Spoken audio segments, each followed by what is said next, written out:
An entitled old couple demand that I move away from my spot on a public beach, saying that they deserve it more than I do, despite the fact that I'd been there for an hour longer than they had. But instead of giving in, I decided to get some petty revenge by staying as long as possible just to make sure these idiots never got that spot, resulting in these two going into a rage in a way that I've never seen in my entire life. And honestly, it was incredibly satisfying considering how rude they were to me. Here's what happened. Okay, so today I was looking for a spot to chill out on the beach and just read my book. The heat was really intense, so it wasn't really possible to be sat in the full sunlight, and shade was very hard to come by. Eventually, I came across 3 or 4 trees that were evenly spaced out, and 2 of them had deck chairs placed underneath them. Now, immediately, I knew these chairs had been placed there by the nearby resort, and so I made the decision not to sit in them. But seeing as they were not on private land, but on the public beach, I laid my towel down and I sat right beside them. An hour or so passed by, and I had been swimming, reading, and just minding my own business when I knocked my bag over into the sand. At this point, I put my bag up on one of the chairs, simply because this entire time I had remained completely undisturbed. Well, sure enough, minutes later, an old man, probably in his late 60s, comes over grumbling to himself and stares at me angrily, pointing to the deck chair. I then removed my belongings and found myself apologizing begrudgingly, given the manner in which I had been confronted. The man continues to grumble and groan indistinctly as he moves the chairs around, and I just sit there and try to read my book. Just then, his wife, I'm assuming, joins him close by, and they both begin berating me in a thick German and Austrian accent, complaining that I had the whole beach to choose from and instead decided to sit right here. Now, if I'd been asked respectfully, I would have just moved and gone about my day. But given the manner in which I was spoken to, I decided I would definitely stand my ground. So, in a calm manner, I told them, well, you could also choose to sit anywhere else along the beach. At which point, they grew even more animated. I then told them I was doing no harm by sitting on a public beach. At which point, the man started to shout at me, saying, "You're crazy! You're crazy! You put your luggage on my chair." I then calmly said that I'd been here for an hour and it had not been an issue the entire time, at which point they snapped back at me like they had been here longer. Well, I simply put it to them that I didn't have an issue with the situation, and with this I just went right back to reading. Well, they both then set down their belongings and stormed off into the sea, presumably waiting for me to leave. Now, at this point, I had realized I was all but ready to go off in search of lunch anyways, until this delightful couple gave me the perfect reason to stay just a little bit longer. So for half an hour, I sat with my book, occasionally looking over to them as they swam around, glancing back at me, just to see if I had gone. Eventually, the man returned. I stayed sat with my head in my book as he moved his chair around me, deliberately hanging it over my head for a length of time. But I didn't even look up to see what he was trying to gain from this. I did, however, note him deliberately walking across my towel as I was sat on it and doing his absolute best to kick as much sand my way as possible. So I said, well, that was really kind of you. I thought with age you might learn some manners. I then added that it was embarrassing for a man of his age to behave in such a way. Well, as a result, I sat out for the best part of another half hour, at which point his wife now looked like a dried prune, having tripled her wrinkles trying to avoid me by staying in the water. I decided I'd finally move on to get some much needed food, though not before one final flourish. I slowly gathered my things, making sure I wasn't about to leave anything behind, and with one great swoop, maybe a couple extras for good measure, I flicked all the sand off of my towel straight over this great blubbering buffoon. Well, he instantly grew red with rage. I pointed to him that it was just the same sand that he'd kicked up my way. Sitting upright in his chair, he hastily grabbed a handful of sand and threw it towards me, even though he didn't account for the fact that I'd taken time to note the direction of the wind. Quite beautifully, it all blew back right in his face. I then told him to have a nice day before strolling off down the beach and waving to his wife still shriveling up in the water as I hear him shout, "You idiot," in the distance. And honestly, with all things considered, this really made my day because this guy was a massive jerk.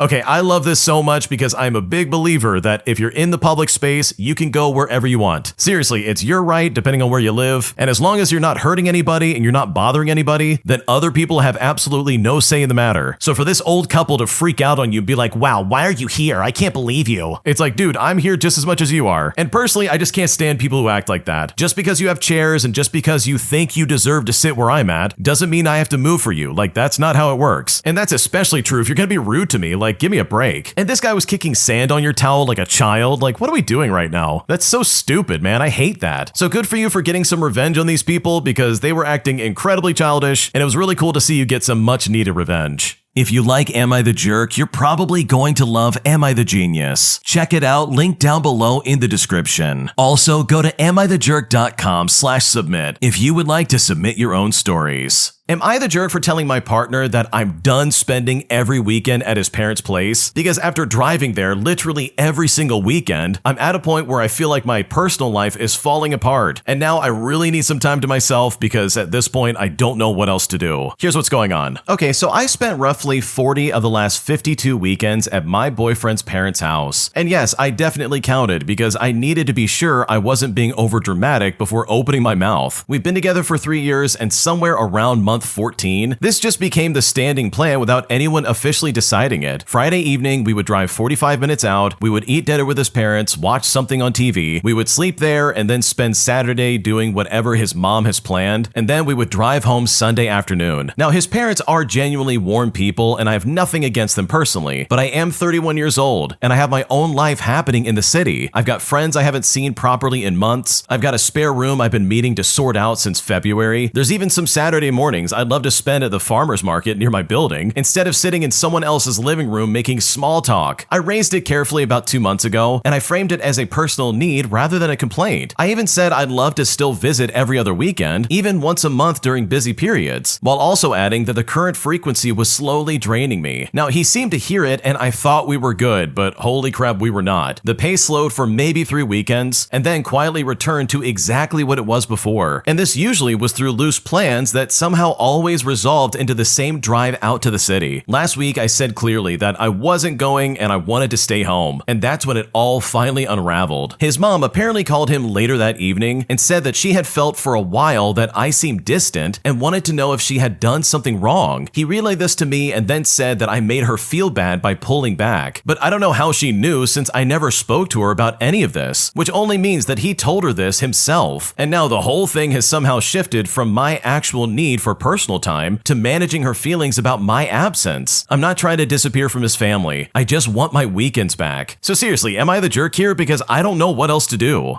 No, you're not the jerk. This is a weird thing going on right now. Like, I really don't like what I'm seeing, and the fact that anyone's trying to be like, oh, come on, why do you want your weekends back? You're upsetting my mom. Like, the fact that he or anybody else is trying to insinuate that is crazy. Because my God, dude, we've gone to your parents' house almost every weekend for the entire year. I can understand visiting occasionally, but every weekend? Like, bro, I have other stuff I want to do. And at that point, you practically live there. Like, that's annoying. It's also super disappointing that he turned this into a family issue instead of keeping it private between the two of you. This could have been handled so easily, it's not even funny. But instead, he brought this up with his mom and said, wow, she doesn't want to come anymore. Instead of having a spine and explaining like, hey, we have stuff we want to do on the weekends, so we'll see you like once a month. Or something like that. I think that would be like at least somewhat reasonable. Like just taper off and then slowly make it less and less. So yeah, you're not the jerk. This is a weird thing that he's making you do. And I think the way he's handling this, in my opinion, is simply making everything worse. My entitled manager keeps emailing me way past 10 o'clock p.m. and sometimes even as late as midnight. So I decided to get some petty revenge by only responding to those emails until it was exactly 24 hours later, as I eventually showed him that it was not a lot of fun to get emails this late at night, which thankfully ended up changing his behavior altogether. Here's what happened. So my manager has this habit of sending emails at like 10 or 11 o'clock at night, or even sometimes at midnight. It's casual stuff, nothing that's really like an emergency, just things that can absolutely wait until the morning. And there was always this unspoken expectation that you had seen it and you were on top of it by the time stand-up rolled around. Now, I never said anything, but I just started quietly implementing a policy of my own. Every email he sends me, regardless of when it was sent, I reply exactly 24 hours later. Not 23, not 25. I set a reminder. I draft the reply immediately so I don't forget, and then I just sit on it and I send it the next day at whatever time he originally sent it. For example, if at 11:47 p.m. he emails me about Q3 projections, then I will reply literally the next day at the same time. Maybe he'll send me a 6 o'clock in the morning Saturday email. Well, congratulations, you'll get a 6 o'clock in the morning reply the next week. He started sending emails earlier and earlier, and I think he was trying to just get ahead of whatever delay I had going on, but I just kept up this 24-hour window regardless. Now, he never said anything directly. I mean, how could he? My replies were always thorough and nothing ever actually got delayed because I was drafting them immediately anyways. It's been 4 months and he now sends almost everything before noon. And honestly, I consider this a professional and a personal success.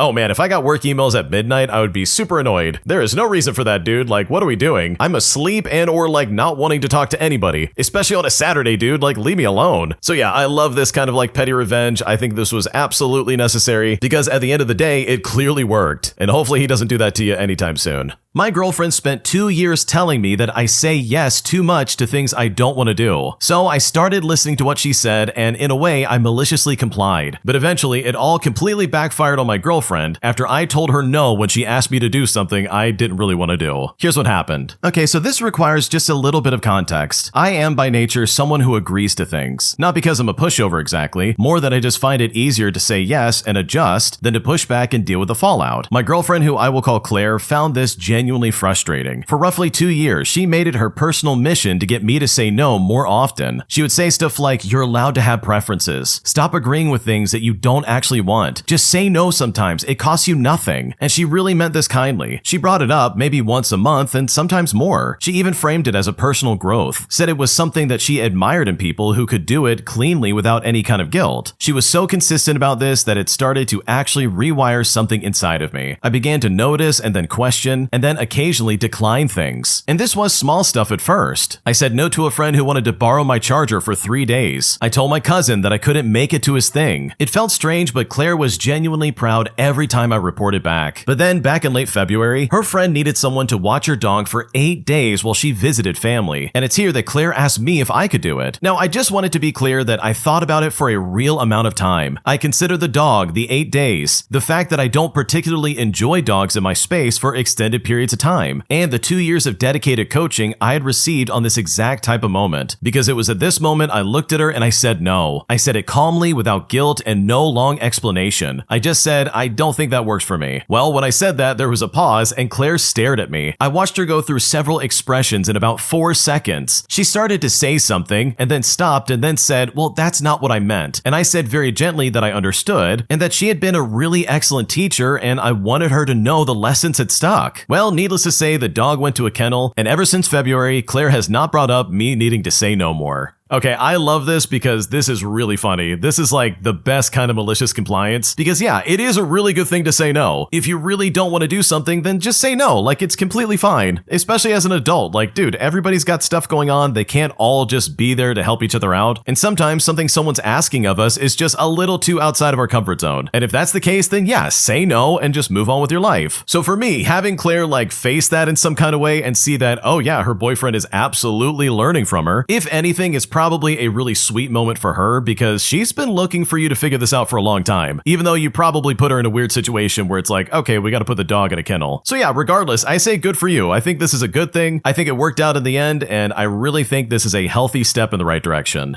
Am I the jerk for telling my kids that I'm not responsible for their mom's money issues any longer, especially after the way we got divorced, which literally was because of money? Because right now my kids are really pissed off at me and I don't know if I made a mistake. Here's what happened. Okay, so I divorced my ex-wife about 5 years ago when I learned that she had a private emergency fund. Now, the problem with it is that I was working nearly 60 to 80 hours a week just to keep up with the bills while she was laid off. I was under the impression we were struggling a ton, and I broke my back to pay the bills when, in reality, she was squirreling away around $50,000 and was still adding to it. The divorce was messy, and I learned about a lot of spending that I didn't know about on her end. Also, there was a lot of credit card debt. In the end, the house was sold, and we both moved into our own separate places. The kids were in high school when the divorce happened, and now they are both in college and bounce with who they stay with. But the real issue going on is my ex-wife's money problems. I'm doing well for myself and recently bought a house, but my ex is not, and she's having trouble keeping a job. In fact, she's going to be kicked out of her apartment soon. Well, needless to say, my kids want me to help her out. And even though I've told them no many times, it is still growing into this huge disagreement. They think that I'm being heartless and that it's my fault that she's having issues because I did the divorce, but I turned it around and I told them that their mom's issues are not my problem. Well, because of this, they're ignoring me at the moment, and I'm wondering if I'm in the wrong somehow. So seriously, am I the jerk here? Because I don't know what else to do here. Okay, honestly, I think you're not the jerk at all. I think your ex-wife's money problems are her own, and I don't blame you for not wanting anything to do with it, because let's remember the way she treated you when you two were together. You were busting your butt working 80 hours a week while she was hiding money away and pretending like you guys were poor. That would really piss me off as well, so honestly, I don't think you're the jerk at all. My boyfriend is telling me that I make him miserable, saying that I contribute nothing to his life, and now I feel devastated and I'm not sure where to go from here. This is basically what's going on. Okay, so So my boyfriend of 13 years tells me that I make his life terrible, and this comes up over super little things, which I realize can become big things on the long run. For example, I bought some new wash rags and hand towels that have the cardboard tags that you can just rip out, and apparently he was so mad that I bought them because the cardboard sewn in is going to make them stink, and it basically ruined this whole morning today. It's often things like this that I consider small that turn into like big things that he gets upset over, and then he says mean stuff to me. He says he feels like he's raising me. I do all the grocery shopping, cleaning, and cooking. I take care of my own car. I work 40 hours a week, and I make sure to pay all of our bills on time, so I'm not the only one covering all the bills. I have my own little hobbies like reading, exercising, puzzles, and baking. I'm close with my family and a few friends. But when he gets upset, he says that I don't contribute to his life at all. He doesn't want to do things with me, like go out to eat or travel, because apparently it gives him anxiety because he feels like he's taking care of me. He also says that I duped him into thinking I was someone else when we first got together. He's the only person in my life that has so many negative things to say about me. So I start to wonder if he's the only one being honest or if he's trying to bring me down. Now, when things are good, they're absolutely great. No one makes me laugh like he does. He is so smart and he can be very kind. And he knows everything about me and has been through the hardest moments of my life with me. I honestly just feel lost and I don't know how to navigate what to do next. And by no means would I say I'm the perfect partner either. I certainly make mistakes, but this problem certainly seems insurmountable because at this point I don't know what to do.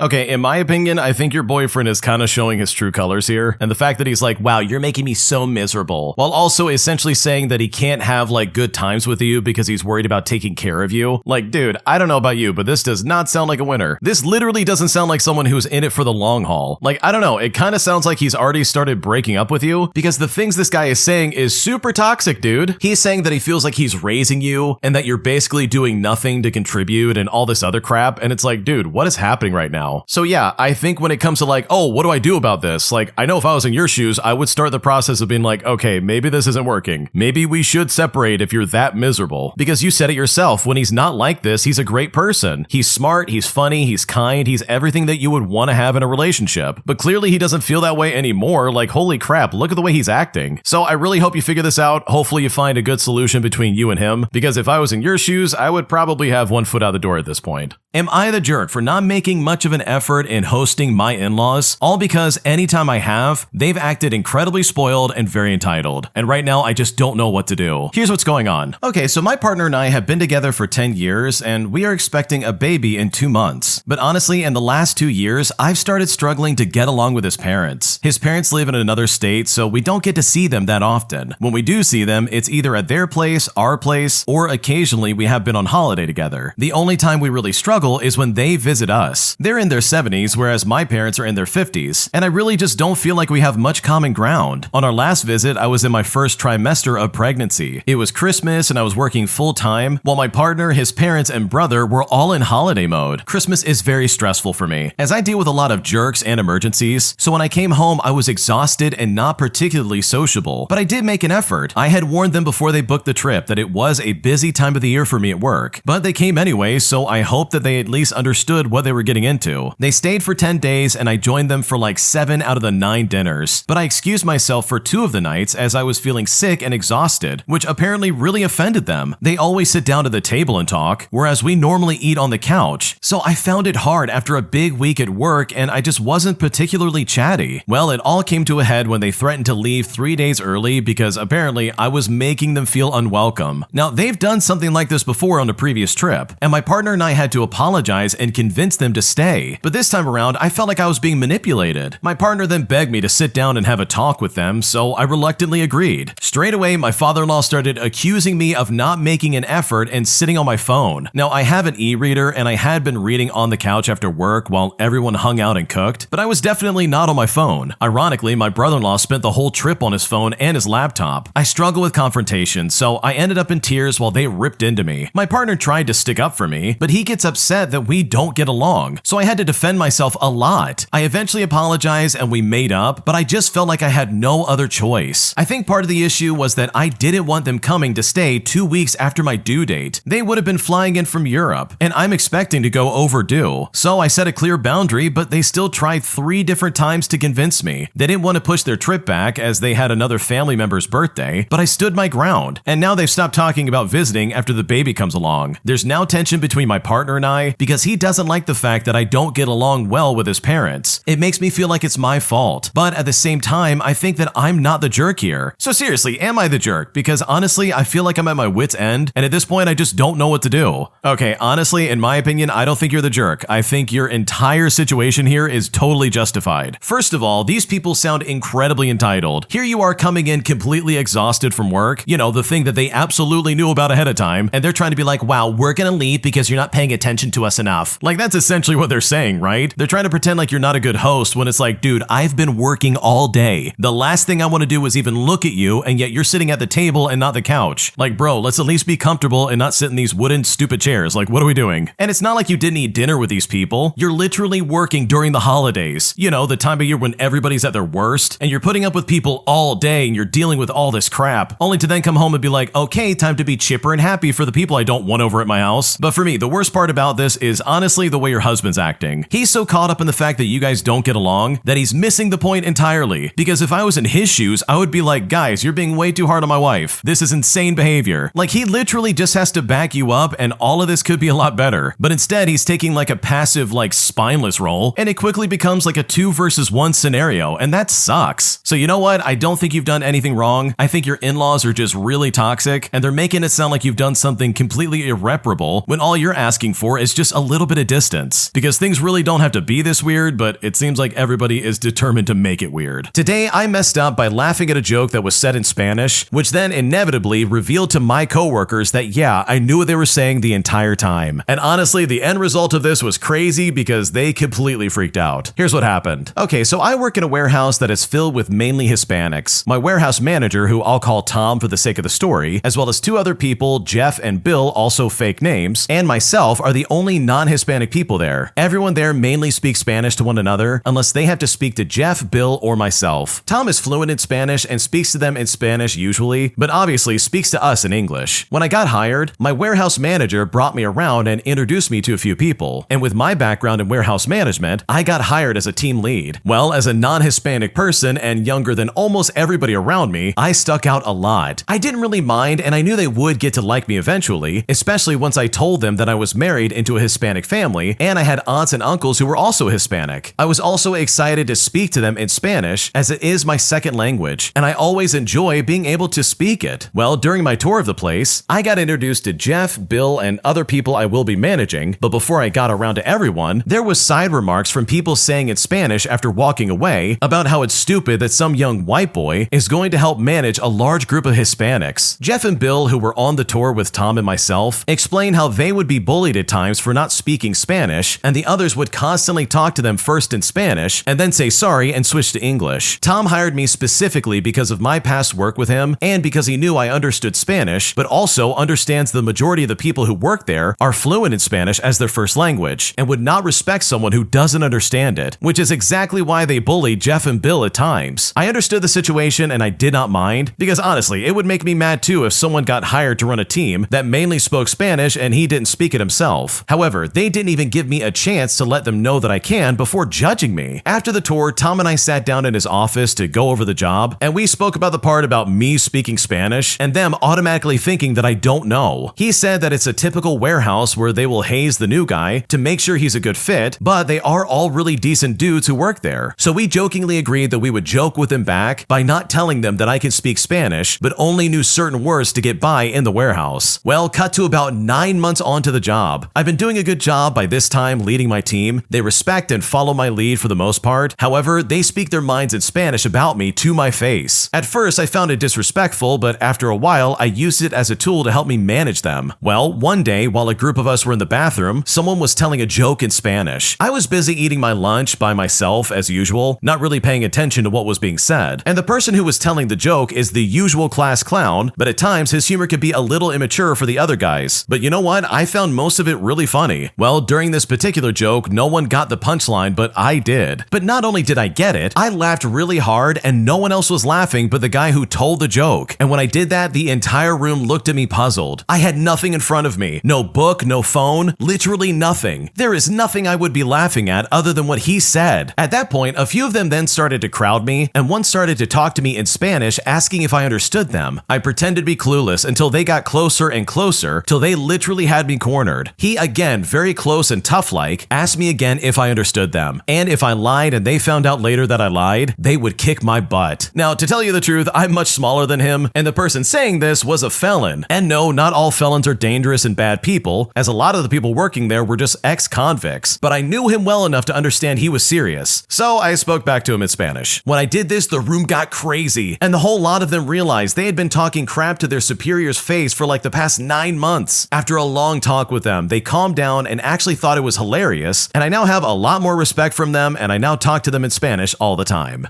Oh man, that is so funny to me. I wish I could do that at least once in my life. The only language I know is English, and man, I wish I knew another language. It would be so cool, especially for situations like this, man. Like, that would not only be really fun, but it also like expands your worldview and you're able to enjoy so much more in life. So yeah, I love this story so much. I love the fact that they got caught, and I really love the fact that they were all pretty cool with it, because obviously at the end there, things were getting really tense, and I'm glad it worked out for you and you didn't get beat up. If you like Am I the Jerk, you're probably going to love Am I the Genius. Check it out, link down below in the description. Also, go to amithejerk.com/submit if you would like to submit your own stories. Today, an entitled Karen tried to cut in line at a T-Mobile store, saying that because she's a nurse, she deserves to go first, putting my spouse and the other people in line in probably the weirdest position they've ever been in their entire lives. Here's what happened. Okay, so this happened literally 2 hours ago. My spouse is first in line this morning for the T-Mobile Pink Blanket giveaway, and there are approximately 12 people behind him in line for the 10 o'clock in the morning store opening. A short lady comes up to the front of the line and announces that she's going to cut in front of everyone because she has to go to work. Ladies go first.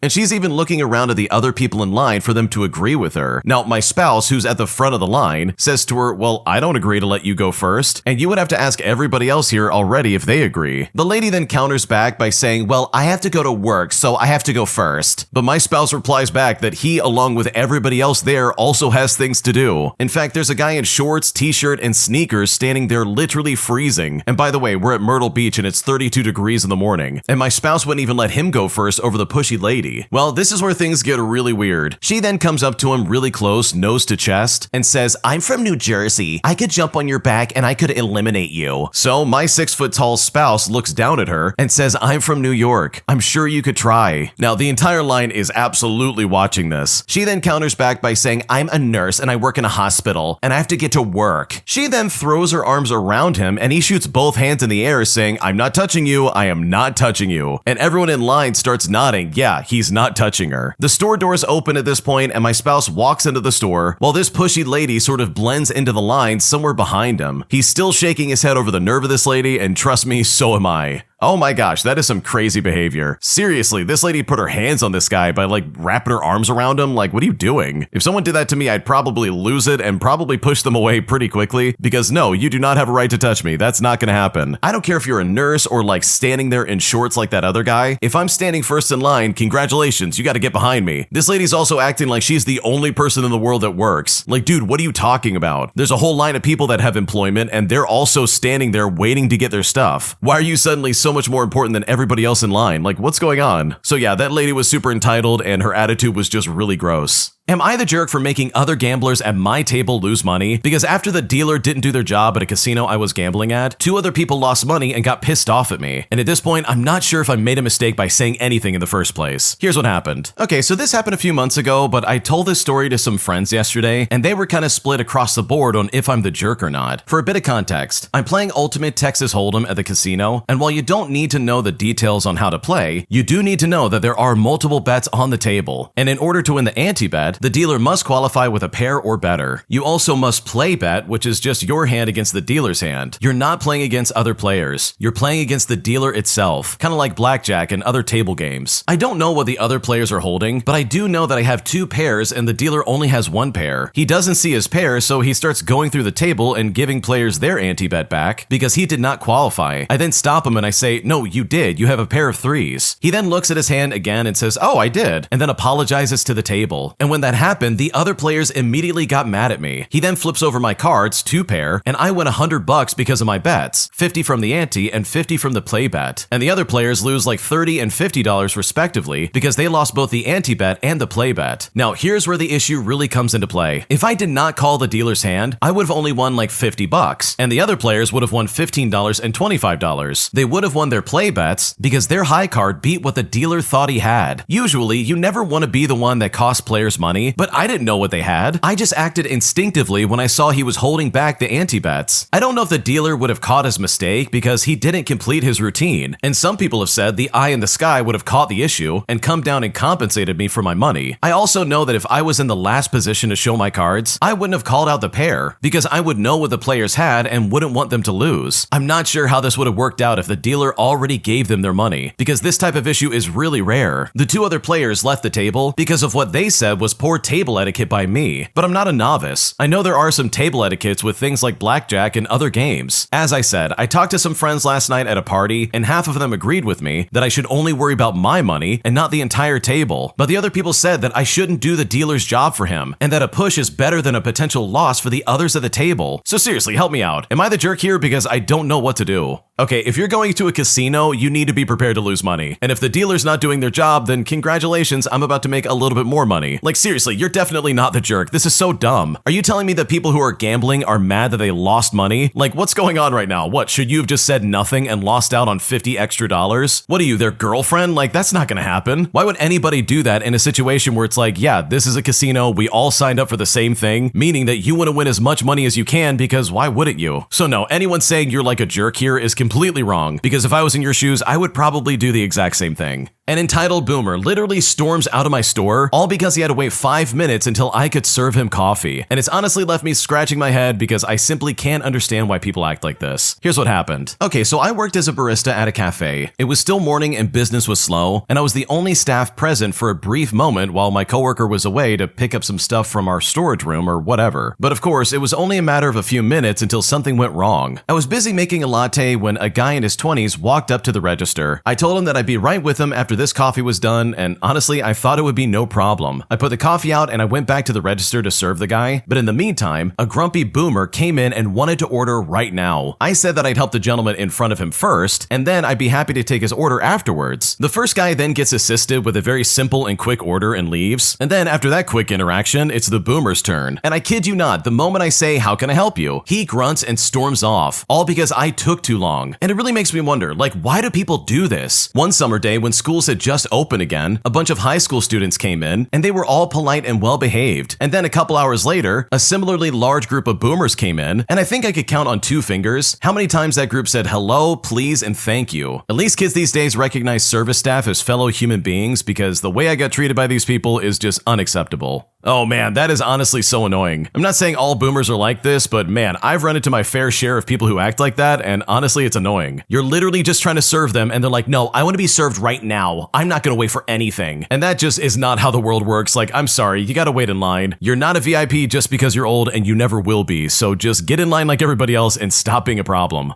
My entitled manager starts barking orders in the middle of service at the restaurant I worked at. And despite the fact that I tried to ignore her just to do my job, eventually I had had enough and decided to maliciously comply, doing everything exactly as she ordered it, which eventually led to the entire restaurant coming to a screeching halt. And honestly, it was incredibly satisfying watching this manager cry in a corner because she knew that she messed up and she didn't know how to fix it. Here's what happened. So this happened years ago when I was in charge of a restaurant. It wasn't owned by a chain or anything like that. This was owned by a couple who had had 2 restaurants, both different, and a bar in the lobby of a movie theater. We had quite the busy day, so one of the site managers, who in essence was basically supervising all 3 locations, came in to help us out. On that day, I ran the kitchen, I was ordering the boss's son around, and there were, I think, 5 people running service. Now, this manager was appalled by what she perceived as chaos, but in reality was actually a well-functioning team. And it was here that she decided to put down the manager law. She then started ordering me around to do this and that and to make sure everything else gets done and all this other crap. Now, at first I just ignored her. That is, until she made it impossible by standing right in front of me barking her next order. So you know what? I said to myself, okay, game on. Every time she ordered me to do something, regardless of what I was doing, I dropped it and I jumped right onto it. So if I just happened to be grilling some burgers and she ordered me to clean something, then sure, right away. I'll clean the workbench, but guess what? The burgers are going to be charred. If I'm plating up, but she orders me to run a few loads of dishes in the dishwasher, then sure, there's going to be cold food, but some more clean plates are going to be there. Now, as you can probably guess, it took almost a full hour for things to completely fall apart. And I mean completely. No food coming out of the kitchen, service grinding to a halt, and yes, she completely messed that up as well. And said manager was sitting in a corner crying. It took me about a half an hour to get things back on track once I got the owner to remove the manager from the restaurant, because what she was doing was not helpful, but honestly, I was really happy to add to the chaos. Okay, I love this so much because you literally said, oh, we're burning the house down? Fine, let me get some gasoline. Like, this is hilarious. I can't stand when someone walks in and tries to act like they know the functions of my employment, especially if they're like at a manager position and they've never been down in the weeds of what I do or anybody does on a daily basis. Like, the rest of us are hardworking people, meanwhile some idiot's coming in and being like, oh no, this is unacceptable. This kind of chaos will not stand under my rule. And then she goes around and just destroys everything and ruins it and then cries in the corner. So I love what the original poster did. I would have loved to have done this at previous jobs where I've dealt with that, because managers like that are the worst and they need to be shut down. Would I be the jerk if I called the cops on my mom after she quite literally robbed me by taking all of my groceries out of my fridge? Because now, after missing literally several hundreds of dollars worth of food, I'm at a point where I'm considering calling the cops because right now I really don't know what else to do. Here's what's going on. Today, my mom came to watch my kids while I had my chemotherapy appointment at the hospital. And once I got back, she very quickly left. I would have liked her to stay for a while because I'm not at my best, but at least my kids had supervision when I needed it. The problem is when I got home, my daughter was hungry. I'm not sure if she wasn't fed lunch or just hungry like usual, but she kept looking in the fridge over and over again. I went to help her get a snack because I had stocked the fridge yesterday with a lot of groceries, including easy-to-eat prepared foods, but every single thing in the fridge was gone. My mom must have bagged up all my groceries and took them home. Like, I don't even have milk or apple juice for my kids. I've called her several times and she isn't picking up. I even called my brother who doesn't live with her, and he said he will speak with her and get back to me. And honestly, he's really pissed off. So seriously, should I call the police? I'm really thinking about it too, by the way, because it's several hundreds of dollars of groceries I needed for the week, and being so close to Christmas, it's hard financially to replace. What should I do? Holy crap, your mom's a terrible person. Let's think about this for a second. She stole from a cancer patient while you were away getting chemotherapy. She literally bagged up all your groceries and cut town, dude. Turned off her phone and probably ran for the hills. Like, what is her problem? Like, I don't know. I think there's probably lower things you can do in life, but stealing from a cancer patient while they're away at a chemotherapy appointment, like, that is probably one of the lowest things you can do in life. Like, good lord, this lady's a piece of garbage, leaving you and your kids hungry and stealing hundreds of dollars worth of groceries. Like, dude, she's a terrible person. So I will say this, if you did call the cops, I wouldn't blame you, but for me, I would take every route necessary to avoid that option. Like, I would call her 100 times. I would say to her, hey, I need my stuff back. You need to give me my groceries back. Please do the right thing. And only then, once I've exhausted every possible option, would I think about like calling the cops. Because who knows, something crazy could happen that maybe she or your kids are just not telling you. But if your mom did steal it and she refuses to like give it back, I think it might be time to escalate this because that is absolutely toxic. An entitled boomer got mad because we wouldn't give him a full refund for a clearly used small rug that he used in his car. And I'm honestly blown away by this guy's stupidity because he simply refused to take no for an answer. Here's what happened. Okay, so today, a boomer brought in a small rug and actually demanded a refund. And for reference, he used the mat as an automotive mat for the feet space in his car. The mat was not meant for cars. It's a simple welcome mat you put on the floor of your home. He told us it made the bottom of his car very slippery and he almost injured himself and wanted a refund. refund. Mind you, he bought it from Dollar Tree. He spoke to me, and after I saw how dirty the mat was, I attempted to explain to him that we couldn't give him a refund because the mat was clearly used. But before I could even finish speaking to him, he cuts me off and starts to argue with me. He said he had just been in our store and just bought it. He complained that the quality of the mat was poor and almost caused him an injury, and because of that, he deserved a full refund. He was being short and had a bad attitude with me the entire time. He was refusing to let me speak, so I got fed up and I walked away back to my register and I called up my store manager to deal with him. My boss comes up and explains to him the same thing I tried to explain to him. He told him the mat was used and covered in snow and dirt and we could not give him a refund. He argued with him and said the same crap that he told me, but my boss told him no again. He then demanded that he speak to someone higher up than him, but my boss told him that there was no one else higher up than him that he could speak to in the store. My boss also added that the mat he bought was not meant for a car. The boomer then argued that a car can be a house because it has doors on it, and it's here that he demanded he speak to corporate. Well, my boss gave him the phone number and told him to call them. And I think it's so funny that customers like him think that calling corporate will do something for them, because trust me, they definitely do not care either.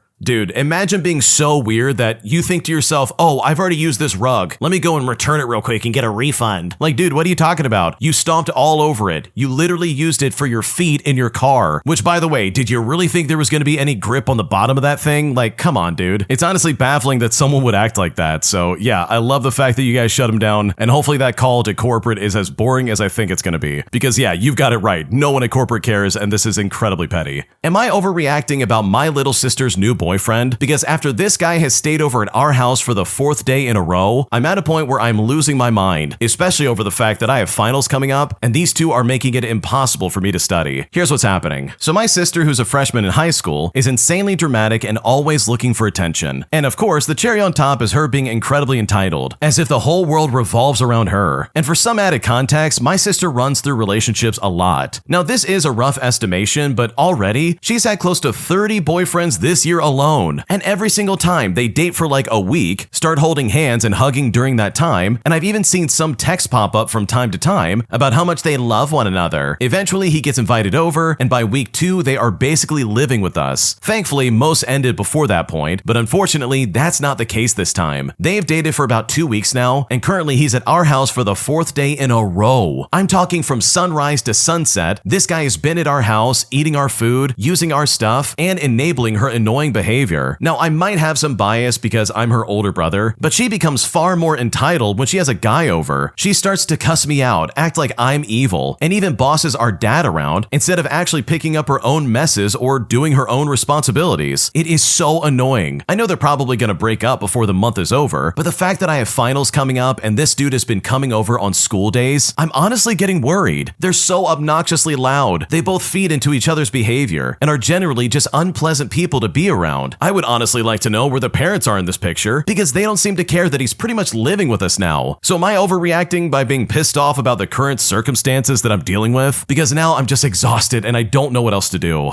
No, you're not overreacting. This is weird. First and foremost, I don't remember any of my siblings bringing over their boyfriends and them like practically living with us. Like sure, they would come over and visit, that's normal, but to live there and stay there for like 4 days in a row, that is incredibly annoying, and that is absolutely wearing out your welcome. Not to mention the fact that you have finals coming up, like you don't have time for this. You're trying to study and make sure you've got your crap together. Meanwhile, these people are making so much noise that it's impossible to study. And trust me, I know exactly what that's like, and it's super annoying. So no, you're not overreacting. This guy's gotta go. And I know if I was in your shoes, I would go straight to my parents and be like, dude, I cannot stand this. This is the 31st boyfriend in a row. We've got to make some kind of change. Because at this point, this is literally just disturbing your home life, and I just simply don't think that's fair. My idiot roommate secretly moves in their friend for way longer than they should have, because now it's a few months later and I'm honestly at my breaking point, since after a really bad argument between all of us, I'm now at a point where I want them to leave and get out of this house, because I'm now very distressed and I don't feel safe. Here's what's going on. Okay, I'm gonna try to explain this clearly because it's been building up for over 2 months and finally it exploded. I am the primary and responsible tenant on our rental agreement. I'm the one with a stable job and the agreement is in my name. My flat flatmate is an actor with no stable income. And from the beginning, when we went to sign the rental agreement, I made one very clear rule. No guest should be staying more than 3 or 4 days. And everybody agreed. Well, she said she had a close friend who was going through a rough time and might stay for about a week. Now, I was uncomfortable, but I agreed, assuming it was temporary. Well, here's where things went really wrong. That 1 week quietly turned into 2 months. On the 1st of November, her friend secretly moved in at 1 o'clock in the morning with all of her belongings, just so I wouldn't notice. Bags were hidden under the bed, in corners, pretty much everywhere, and I only slowly realized that she had fully shifted into the space. On top of that, my flatmate's sister also shifted her belongings into the flat. No one asked me, and no one informed me, despite the fact that I'm the person legally responsible for the house. When I confronted my flatmate, she kept saying, "Oh, don't say anything to my sister, she'll feel bad. My friend will leave soon, she has nowhere to go and she has no money." And also, dates kept changing. First it was the 22nd of November, then the 30th, and now it's mid-December, and the friend is still here. Now, important detail here. My flatmate pays the rent late every single month. The first month she deposited rent on the 19th, and this month she still hasn't paid anything yet. Meanwhile, I'm the employed one and the owner holds me accountable. I finally called the owner and he gave me 48 hours notice to remove unauthorized occupants. And even after that, the friend still didn't leave. Well, last night, despite me clearly saying she's not allowed to stay, my flatmate invited her over anyways, assuming I wouldn't notice. She came late at night, and when I stopped her from entering, things escalated badly. During the argument, ugly things were said on both sides. Like, I really won't pretend that I was perfect. Her friend earns money as a cam girl, talking to men on an application, and in a fit of anger, I straight up called her a lady of the night who charges on an hourly basis. Now, that obviously offended both of them, and they told me I'd get this back as karma, and that the same situation would happen to me someday. Well, in the heat of the moment, when she kept provoking me and pointing fingers in my face, I scratched her hand. And sure, I own that and it shouldn't have happened. But they then ganged up on me verbally. Personal insults about my looks, my upbringing, even my marriage prospects. Like, it got really ugly. When I said she should stay at a hotel or an Airbnb, her friend said that since I have a problem, I should be the one to pay for her stay. And that just honestly broke something inside of me. Needless to say, I now feel unsafe in my own house. I feel disrespected. I feel trapped between being legally responsible and being emotionally pushed to a breaking point. I know I crossed a line with my words and that one physical action. I'm not proud of it, but I also feel like I was pushed there after 2 months of manipulation, lies, financial irresponsibility, and total disregard for my consent in a house I'm legally responsible for. And now I'm at a loss and I seriously just don't know what to do.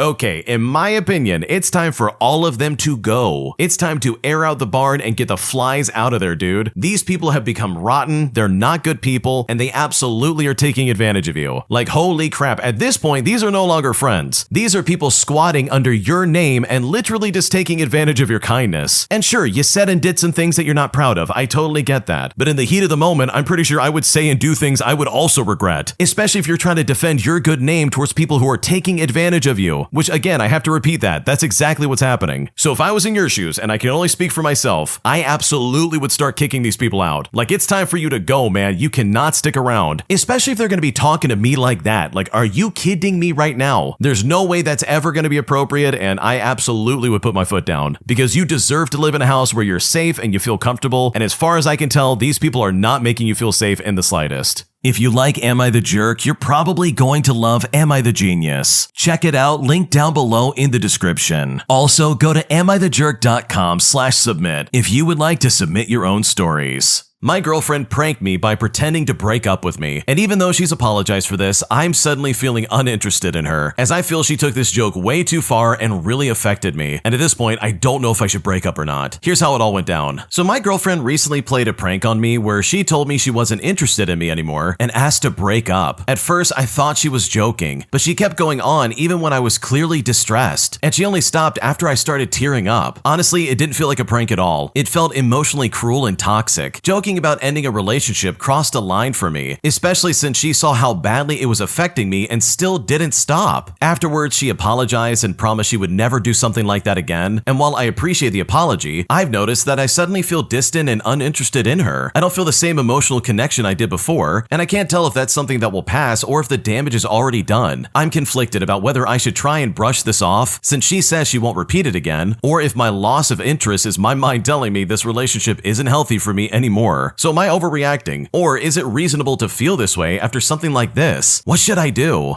Okay, I gotta be honest, if my significant other decided to do something like that, I absolutely would break up with them. I'm not saying that's what you should do, but I'm absolutely saying that's what I would do. That is cruel, it's toxic, just like you said, but also it kind of seems like she's testing the waters, trying to see like, oh, does he really care about me? And in my opinion, if you have to test your relationship, then holy crap, it's probably not meant to be. And in my opinion, the fact that she wants to play games is so immature. Seriously, why would you toy with someone's emotions like that? It's unacceptable, there's no good excuse, and in my opinion, if I was in your shoes, I absolutely would break up with her. Am I the jerk for asking my girlfriend to pay for her half of our vacation to Italy, even though I earn nearly twice as much as she does? Because right now she is calling me out on this and she's very pissed off. And at this point, I don't know if I'm making a mistake. Here's what's going on. Okay, so I've been with my girlfriend for almost 3 years now. We live separately but in the same city and have pretty different backgrounds when it comes to money. I grew up lower middle class and watched my parents budget every single thing, so now that I have a decent salary in IT, I try to be careful and plan ahead. My girlfriend grew up more comfortable. Her parents still help her sometimes, and her general attitude is more to think like, oh, money is for enjoying and that it'll all work out. I make about $90,000 a year and she makes about $55,000 a year. From the very start, I try to be generous but still fair. When we go out, I probably pay up to like 70% of the time. I cover Ubers more often, I pay the tickets when I pick the activity, etc. And she'll usually get groceries if I cook and pay sometimes for brunch. It never felt perfectly 50% across the board, but it also didn't feel like I was being used, more like I was just a bit more generous because I can. Well, a few weeks ago, we started talking about taking our first proper big trip together. She really wants to go to Italy for 10 days in late summer, and I also want to travel before we maybe move in together, so I was pretty excited. I did a rough budget based on flights, hotels, trains, food, and some tours, and altogether I estimated around $4,500 for the both of us, not counting shopping. I told her if we start saving now, it is doable, something like $450 per month for each of us for the next 5 months. She looked at the spreadsheet I made and kind of laughed and said, why are you splitting it down the middle like a business contract? You know you make way more than I do. I then said to her, well, yeah, but I already pay a bit more on dates and this is a vacation we are both equally enjoying. She then said that a real partner who earns twice as much as she does would just say, oh, I got us, and let her contribution be something small, like cheaper dinners or buying coffee. But I told her I don't want to start a pattern where every big expense automatically is on me, especially before we even share a home. I also mentioned I'm trying to pay off my student loans faster and build an emergency fund, so dropping over $3,000 on one trip while she only pays like $1,000 feels really off for me. She got really quiet and then said I was being stingy and transactional about love, and that her ex never made her pay for vacations. Ever since then, she has brought it up a few times in small snarky comments, like when I grabbed the check at a restaurant, she would say, oh, careful, you might need that money for your half of Italy. Now, I tried to compromise and suggested that we could adjust a bit based on income, like I cover flights and she covers her own spending money, or I take 60% and she takes 40%, but she said that still proves I'm keeping score, and that if we were serious, my higher income should benefit both of us without her having to ask or feel like it's a loan. Now, on the other side of this, my friend group is split. One friend says that I can afford it and that I should just pay more and enjoy the time with her, but another says that this is a preview of how finances will always be if we move in together, with me expected to carry everything. My sister thinks that the whole, oh, real men would pay for me thing is a giant red flag, and that if we do go and I pay more, it should be because I genuinely want to, and not because she's guilt-tripping me into doing it. I do love my girlfriend and I'm not trying to nickel and dime her, but I also don't want to set a precedent that I'll resent later. Now she's acting distant and says she might just go with her friends instead, since they don't make her feel poor, and I'm starting to question if I am being too rigid with this 50% idea because of my own money anxiety, or if her expectation that I fund most trips just because I earn more is unfair. So seriously, am I the jerk for asking her to pay her half of the vacation? Because right now I don't know if I'm in the wrong.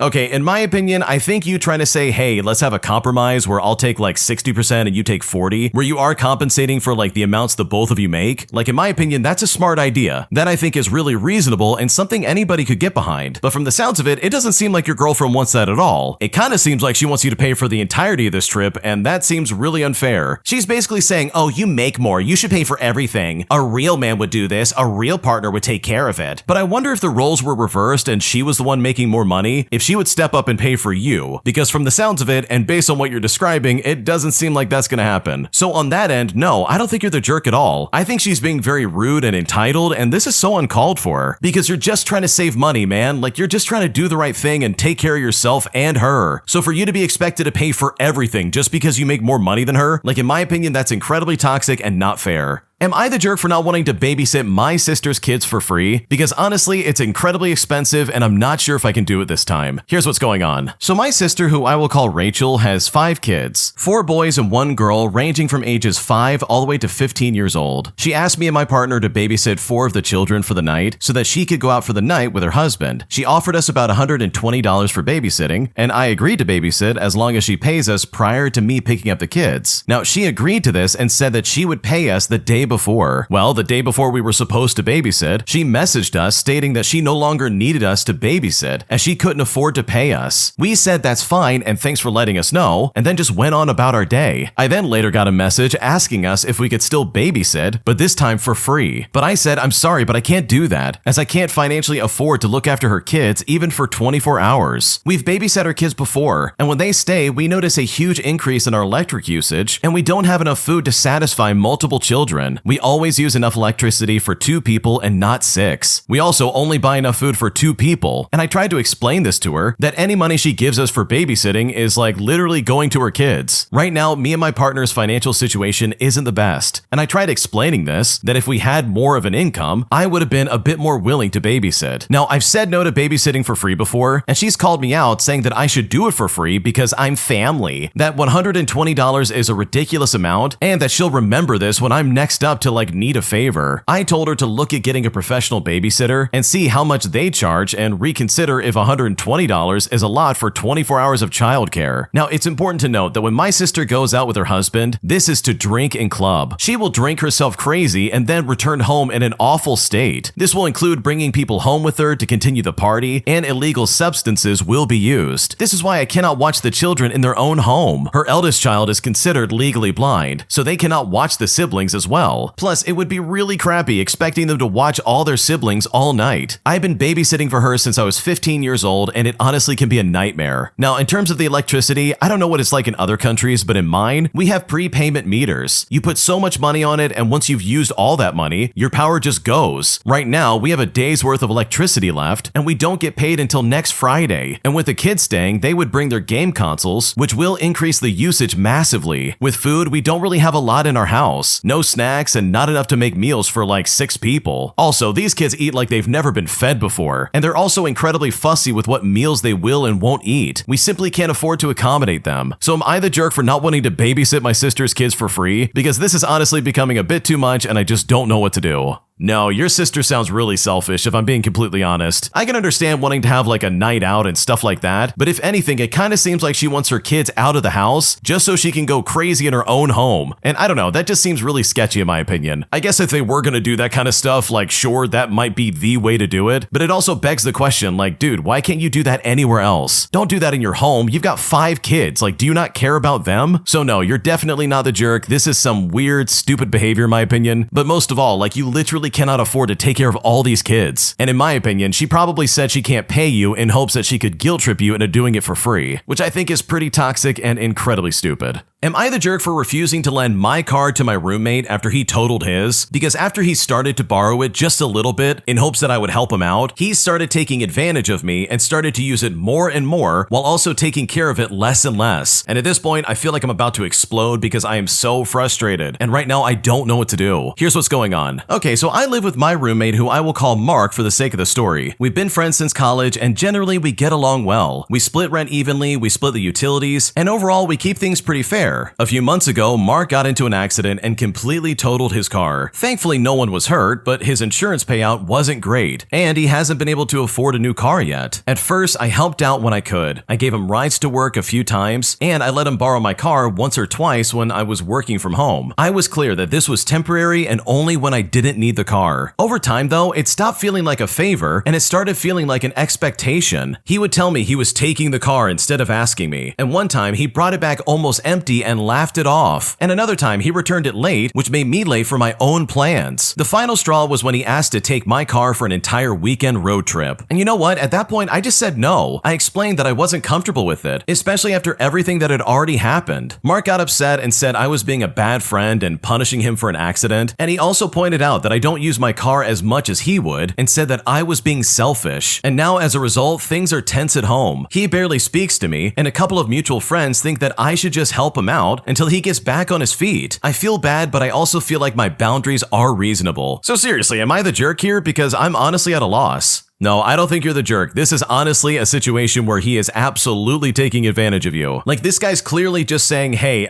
your car is now my car without actually like putting it in writing. And that really is not fair for you. Like, seriously, that sucks and you do not deserve that. It's also pretty alarming that he's trying to be like, wow, you're punishing me for an accident. But in reality, it's like this guy is literally taking your car all the time and he's pushing it further and further for what's appropriate. He's not filling up the tank, he's laughing it off, and now he wants to take it for a weekend trip. Like, dude, I don't think so. So no, you're not the jerk. This is some stupid entitled behavior. And in my opinion, I think you made the right choice by putting your foot down and saying no. Am I the jerk for not paying for my Tinder date's groceries? Because right now, she's still a little pissed off at me, and I'm honestly just really confused. Here's how it all went down. Okay, so I've been dating this girl for just a couple of days now, and I think this is maybe like our third or fourth date. Right now, she doesn't have a very good economy, but the last time we were out, she pointed out that the date had to end because she didn't have a lot of money and couldn't spend any more. So I agreed to pay for whatever we did on dates, as I don't have a lot of money myself, but I'm doing somewhat better right now. We went out yesterday and we spent the night out, which I paid for almost exclusively to the tune of about $100, which she showed herself pretty thankful for. We spent the night at her house because it was pretty late, so I agreed to take her from home to work and from work to home later on when she got out. Well, she then said she needed to go to the grocery store, and so when we went there, she bought some food as we didn't plan to dinner tonight together, and she got some kibble for her dogs. I helped her bring the kibble bag to the car, and she carried the other bag of the groceries. When we got to the car, she told me that I've not been very thoughtful because I didn't carry the bag for her. But I told her, hey, I mean, I carried at least one of the bags. And then she responded by saying, well, you didn't pay for any of my groceries. Which, when she said that, honestly kind of blew my mind. So am I the jerk for not paying specifically for her groceries? Because right now I'm really confused.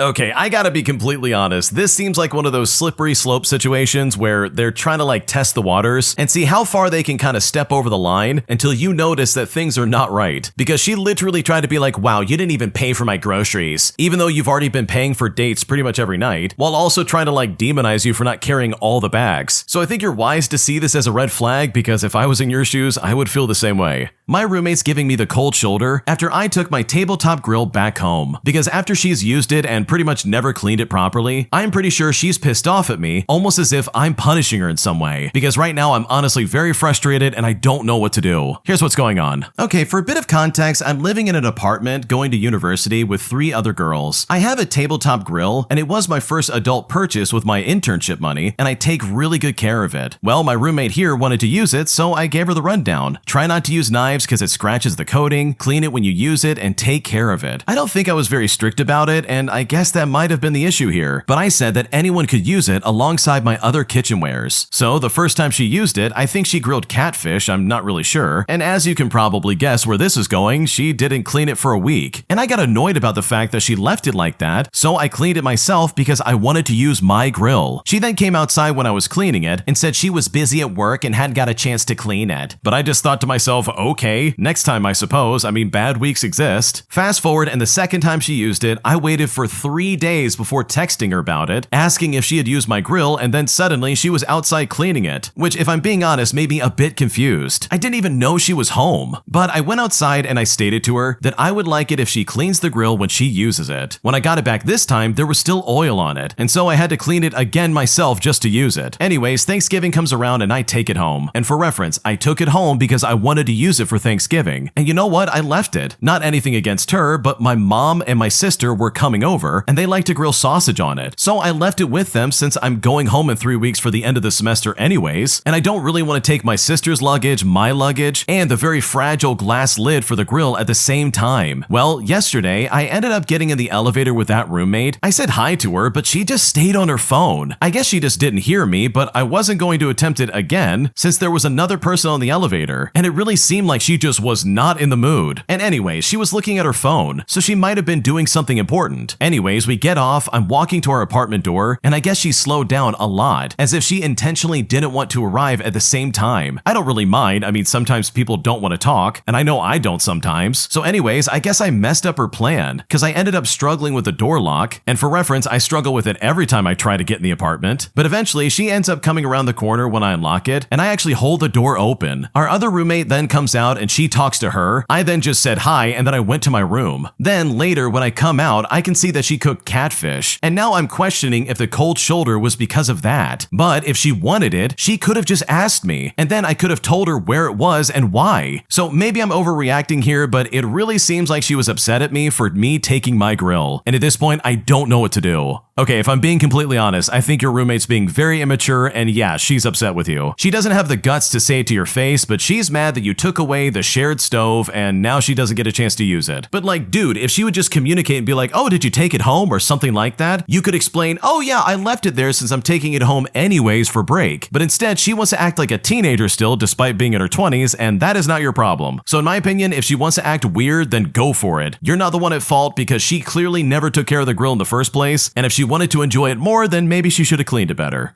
My entitled boyfriend literally eats the entire turkey at our Thanksgiving dinner that my family was hosting, leaving me in a state of shock that caused us to have a massive argument, leading to me finding out that this guy's been cheating on me the entire time. And right now, I'm honestly blown away and I seriously don't know what to do. Here's what's happening. So my boyfriend and I have been dating for almost 2 years and living together for 6 months now. I met him through my friend at a house party and we immediately hit it off. He was almost exactly a guy I wanted. Extremely tall and huge, witty with jokes. He was kind and he was well dressed, and he was absolutely buff. We vibed throughout the party and exchanged numbers at the end, and he has met my family a couple of times after we moved in together, and they absolutely loved him. My grandparents host Thanksgiving dinner almost every year, and we were both invited to it. I thought it would have been lovely to make him meet with them and my other family members too, since my uncle's family would be there as well. He had to drop his sister off at his parents' house, which is a 2-hour drive away, and then pick me up from my house. Everyone was happy to meet him, and it seemed like they really liked him. That is, until we sat down for dinner. We said our grace and Grandpa carved the turkey and started passing it around the table. Now this was a regular sized turkey, just like what we always have every Thanksgiving dinner, which was enough to feed like 12 people and still have leftovers. Both of us were sitting at the end of the table next to Grandpa, so my boyfriend was the last one to get it. There was still a lot of it left because everyone took only a little bit and would pass around again for more after some time. Well, he placed it right next to him and started digging through the entirety of it. And as my nephew said later, he basically gobbled it up. I told him quietly to go easy, but he did not listen. He started saying how good it was, and my grandma just had a huge smile on her face. He was eating just the turkey, and my grandpa said, "Boy, someone really likes turkey." And yeah, everybody laughed, but it got to a point where everybody was talking about it. But the entire time, he did not take any hint and just kind of shrugged it off like a teenager. My face at this point turned red from embarrassment, and I could see everybody judging us so hard. I could hear my uncle and his wife making unfunny jokes about it. Well, it was eventually polished off by my boyfriend without anybody getting any more. And yeah, of course, there were no leftovers. Now, my boyfriend is a gym freak. He spends a ridiculous amount of time and money on working out, eating protein-rich meals, online courses, etc. He has a set protein limit that he hits every day, and sometimes he goes over it, but he's never under. He also gets his protein from just the meals, no supplements. So he is used to having large meals. It has never been a problem with me, and I respect his way of living, if not love it. We cook together all the time, and if I'm not in the mood, he happily makes a meal for me. He won't even let me contribute in grocery expenses. Because of him, I started eating healthy and felt a lot better about my lifestyle. Well, after dinner, we got into a fight while driving home. He said he had been driving all day and didn't eat anything after breakfast, so he had to hit his protein, as he put it, and that he wasn't enjoying it after some time, and that he had just shoved it down his throat to get it down. But I said if he was that hungry, I would have happily made him a meal after we had gotten home, but now everyone in my family is going to talk about how you finished something that was made for the whole family. And this is where he said that he thought everybody took their share. And it's like, what? He then got mad and said I'm blowing this out of proportion and overreacting over a simple meal. But I snapped back at him saying, how am I overreacting if I am just trying to communicate about what he did? It was an hour-long drive, so things really got heated up. He kept saying that I'm calling him a pig for eating like that and should probably just get out of his life if it's such a problem because he believes he did nothing wrong and isn't going to change himself. He persisted on it even though that wasn't my point. It got so bad that he dropped me off at a gas station in the middle of the night and said, think about what I just did. And honestly, I was terrified. So I collected myself to call an Uber to my sister's house and I sobbed the entire night. I told myself after a week things would get clear. But you know what? He hasn't texted me and I haven't texted him either. Now I can see how I could have reacted differently, but I can't get myself over the fact that he just left me stranded in the middle of the night. So seriously, am I overreacting here, or or is this honestly even my fault in the first place? Because at this point, I don't know what to do. Before we go any further, the original poster has an update that they would like to share. Here's what they had to say. First off, I want to say thank you to everybody who commented. I honestly did not expect that many reactions. It really helped me to hear other perspectives and see how naive I was. So here's the update that happened. I called him up to talk about what happened, and the call was answered by a woman whose voice I did not recognize. And no, it wasn't his sister. I know her voice really well. When I asked if I could talk to him, she replied by saying, "He's in a cardio session. I'll tell him to call you later." And I gotta be honest, I was puzzled after this. So I waited for his call, imagining all the worst things, and it turned out to be completely right. He was cheating on me. He told me that he had been seeing her for a couple of months and that she works as a coach in the gym that he goes to. I searched her up on Instagram and she is a fitness influencer with a lot of followers. He said she's a better match for him and will help him grow his career on social media. Plus, he said that she had a much better body than mine. When asked why he didn't tell me earlier and ended things right there, he said he knew I would overreact and act emotionally immature like I'm doing right now and wouldn't understand him. Then he told me he's packed my things in boxes and kept them in a garage and told me to collect it or not, saying that he didn't care and then ended the call. Well, when that happened, I started sobbing uncontrollably. My sister was beside me and comforted me, and she said that his fitness influencer girlfriend might not even know that he had been dating, and he is running after her followers and not her. I started saying that he couldn't do that, and she replied that I'm in denial, and he probably saw the opportunity on the Thanksgiving argument and just got rid of me, making me think I was the one that caused the end of our relationship. Well, I'm taking my sister and her boyfriend to collect my things this week and probably get some kind of closure, because this entire situation is really crazy.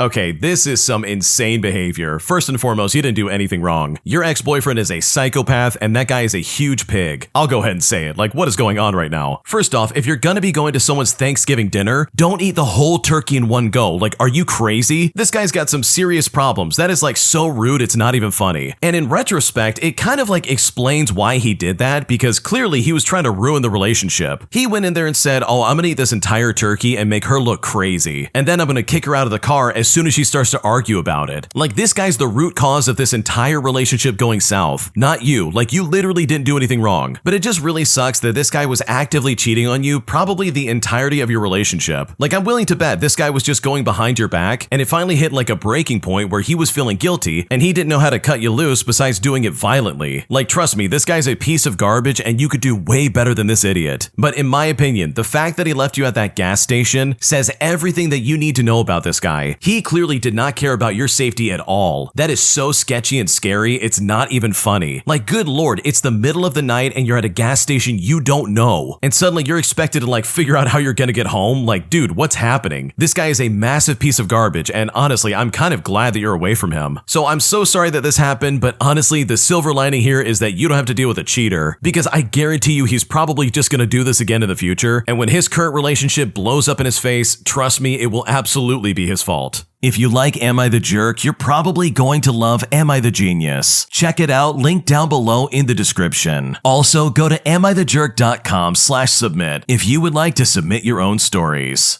Am I overreacting for being pissed off after a coworker secretly recorded me working out? Because right now I feel like I'm being made fun of and mocked at work, and at this point I really just don't know if I'm in the wrong. Here's what's going on. Okay, to give a little bit of context, I'm really overweight, so I'm very self-conscious about going to the gym and doing certain exercises. I was doing calisthenics for a bit, but I didn't want to go to the gym because it was super embarrassing. I did burpees, I did skipping, push-ups, jumping jacks, etc. I used to run with a pack on to a secret location in the forest near me just to do my exercises, and then I would run home. It would take me like 2 hours to run and do the exercises in total. Well, I guess someone from work saw me and recorded a video of me doing burpees. They were showing the video to people at work even. Then I went into the gym, and for reference, I live on a military base, but I'm not in the military, and there was a sign on the running track with my last name saying that I should do 1,000 burpees. Like, seriously, what in the world do I do with that? Like, why can't these losers just mind their own business? So am I overreacting for being pissed off at this? Because I honestly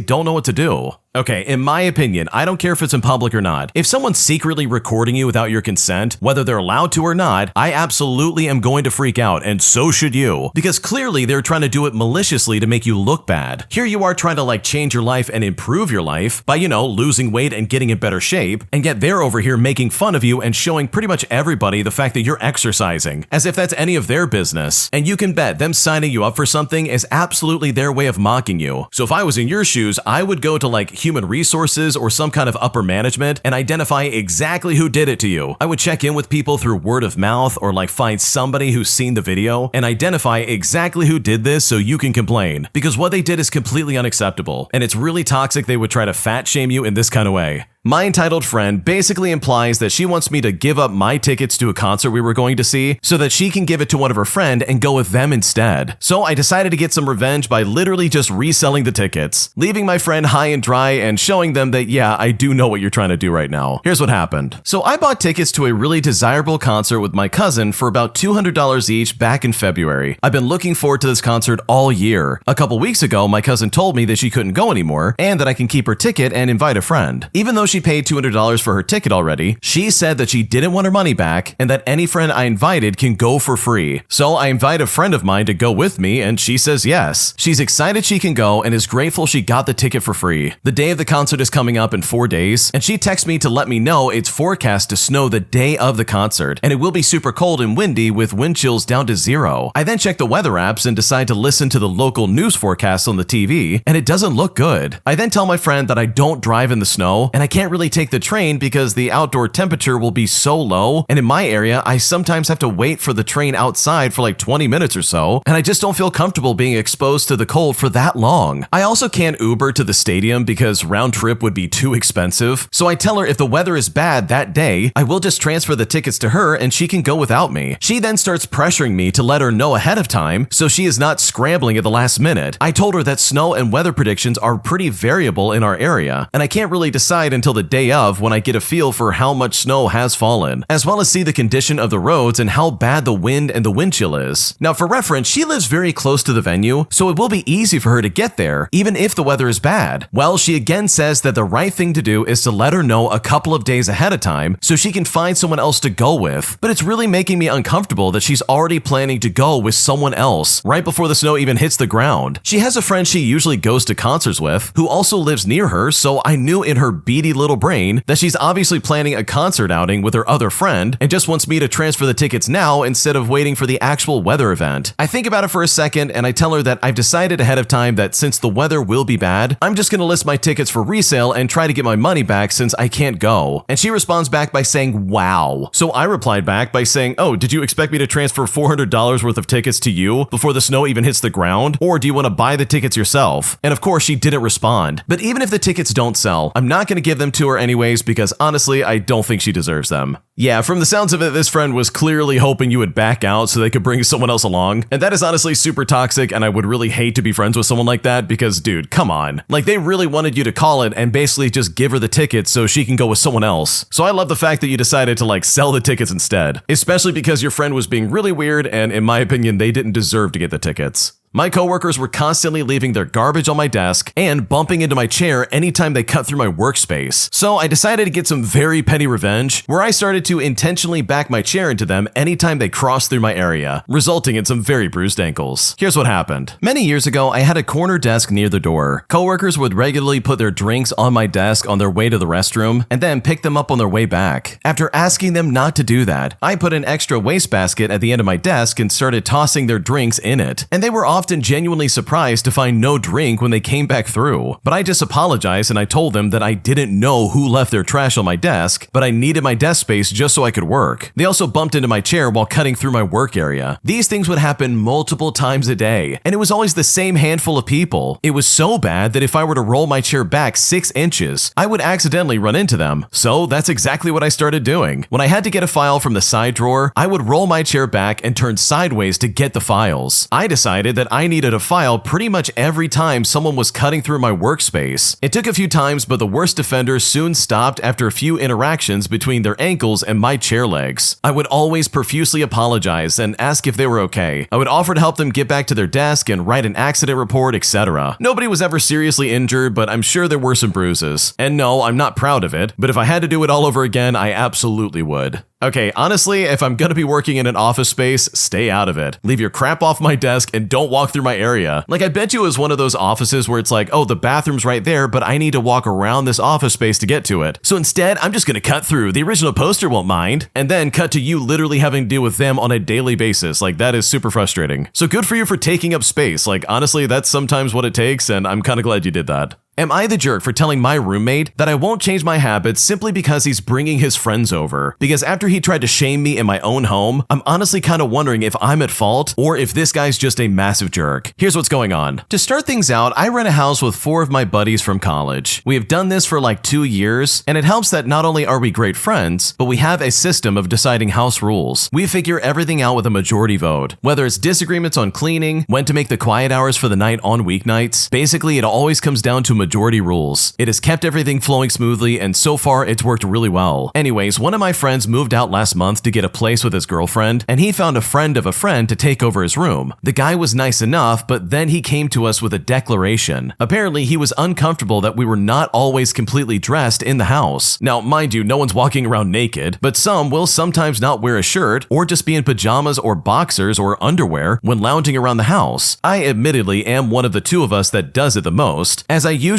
just lounge around in boxers or other underwear. We all met each other through a sport, so we're comfortable seeing each other like that. Anyways, I guess the new guy was caught off guard because he asked if we could constitute a clothing on rule in the house. Now, as usual, we did a vote and the rest of us thought it was unnecessary, so there was no rule. But I did start wearing clothes more, although there were some times I just didn't bother. You know, like when I woke up, after showering, when I was just coming out of my room for something, etc. And I did that just to be considerate. Well, apparently this was not enough. I noticed that even though we all always gave notice before people came over, he stopped doing so. I found myself a few times just in my underwear when he rolls in with a crew. I got a couple of weird looks, but I just excuse myself and get dressed. I told him once if he gave me a heads up, I would be dressed before they got there, but he just rolled his eyes. One of my other housemates has also run into this issue. Anyways, the other day he came to me and my other housemate and asked if his plans to shame us for never wearing clothing worked out. We looked at him weird, and he said that he was purposefully trying to embarrass us by having people see us in our underwear in our own home. We said that we're not embarrassed, I mean, we work out for a reason, and we're not going to change his habit. Well, he then stormed off and started smack-talking us to the other roommates. So seriously, are we the jerks here? Because at this point, I don't know what to do. Okay, honestly, this sounds like one of those roommates where it's like, yeah, this is not working and I think you need to move out. Because holy crap, you guys made a vote. You voted on what you want done in the house, and guess what? Majority rules, and that's just the way it is. So for this guy to be like, oh, I'm just gonna shame you in front of people. I don't care if you're relaxing in the privacy of your own home. I'm gonna make it so you feel embarrassed by doing so. Like, this guy sounds like such a dweeb. I would absolutely kick him out of the house. That's just me though. So no, you're not the jerk. You guys are following your system and it clearly works. And this new guy's trying to mess it up, and that in my opinion is really weird. An entitled jerk on an airplane literally said he was gonna fight me if I don't give up my seat right now, as he was convinced that I was sitting in his seat despite the fact that I knew I was exactly where I needed to be. And trust me, the look on his face when he was proven wrong by the flight attendant is something I will never forget for the rest of my life. Here's what happened. Okay, so this happened back when I was a teenager and was in a lot better shape. I was and still am only 5'5", but I worked out and I practiced martial arts. I was toned but not super buff, and you couldn't really see my muscles with my baggy clothes that I was wearing. I was on an international flight in economy class, while my parents used reward points to go to first class. Now, I didn't care because I would take Dramamine and sleep throughout the flight as much as possible. I put my luggage in the overhead compartment and was sitting in my middle aisle seat, getting as comfortable as I can on a Continental Airlines flight. But then some entitled jerk, like some middle-aged man, walked up and ordered me to move. I was getting slightly groggy from the Dramamine already, and I just stared at him. He then told me that I was in his seat and that I needed to move.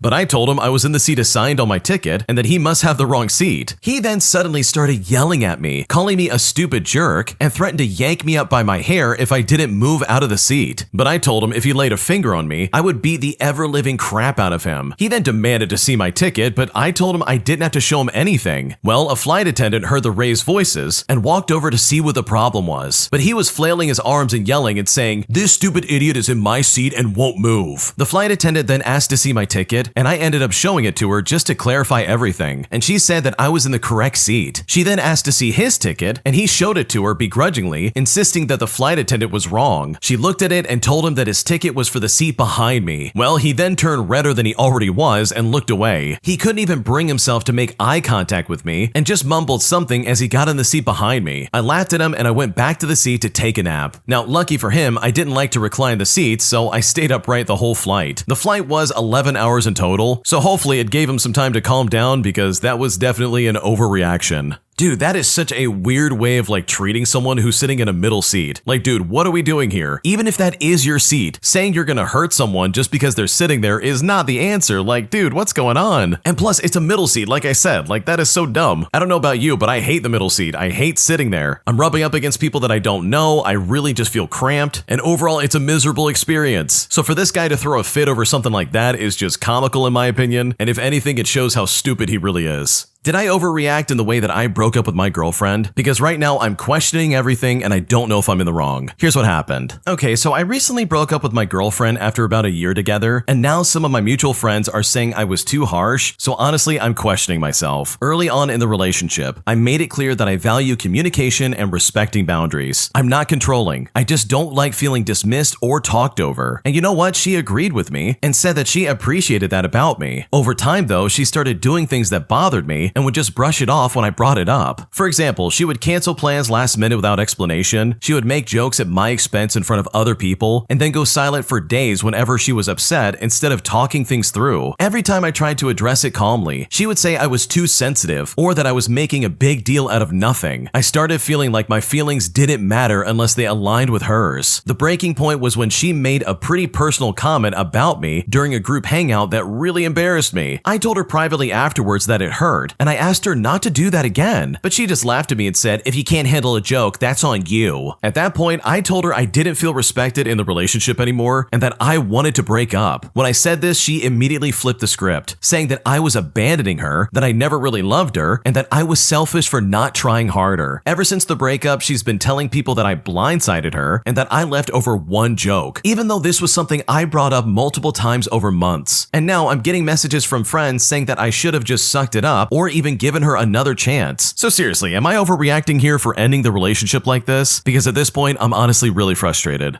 Okay, in my opinion, it does kind of seem like she was just not taking you seriously. From the comments to these weird jokes, this just all seems like she was trying to make a point of offending you while also being well aware of your boundaries. So in my opinion, there's no good excuse. And by the way, what she was saying is not a joke. She was clearly trying to make a jab at you and make fun of you, all under the guise of it being comedic or something like that. But there was nothing funny about that. She was just being a bully and she knew this would get under your skin. So no, I don't think you're overreacting. I think this was clearly not a good fit for you. And in my opinion, I think you can find someone who's much better about appreciating your feelings and at least attempting to be understanding of how you feel. My mom literally stole my student refunds and practically committed fraud by impersonating me just to get this money. But now I'm out about $2,000 and I'm scratching my head wondering what I should do next, because at this point I am seriously at a loss. Here's what's going on. I'm a 23-year-old male and I made a dumb mistake whenever I asked my mother to help me set up my school account last year. I live on my own and I pay my own bills, and throughout this past year, I've seen my older brother get several refunds and assumed that this was because he has a scholarship. I don't have any scholarships, but I do have Pell Grants which cover more than the cost of my tuition. Recently, my brother's refund went missing and he confronted my mom about it, which made me curious about whether or not I get them. Well, it turns out when I checked my refunds, they were set up to deposit into my mother's Cash App account. The total amount over the past year is over $2,000. I also realized that she's been impersonating me by secretly signing into my email and messaging the refund department back in August last year to ask when the refunds might hit my account and signed the email with my name. I called the Student Success Center, who informed me that the deposit info was manually entered in August of last year, and they confirmed that all the deposits had successfully reached their destinations. I then called my mom and played dumb, asking if she knew anything about the refunds, and while she said no, I confronted her, and it's here that she just kept trying to come up with excuses about how Cash App misplaced the funds. The next day, I asked to see her Cash App monthly statements for September of 2024 and for January of 2025, and when I did this, she got really mad at me and refused to do so. When I suggested that maybe the money was sent to her Chase bank account, she spammed me with screenshots of every single transaction she's ever had on that account, literally over 500 screenshots. At this point, I'm just so done, and I don't know what to do. I don't want to pursue litigation against her, her or throw her in jail, but I'm seriously lost. I changed the passwords to my account and removed her as a proxy, as well as changing the deposit information to my account. But the more I think about it, the more I realize that she probably used my refund money to go on vacations. This is seriously terrible timing because I just broke my ankle and I can't work, as well as Christmas literally being right around the corner, because right now I really don't know what to do.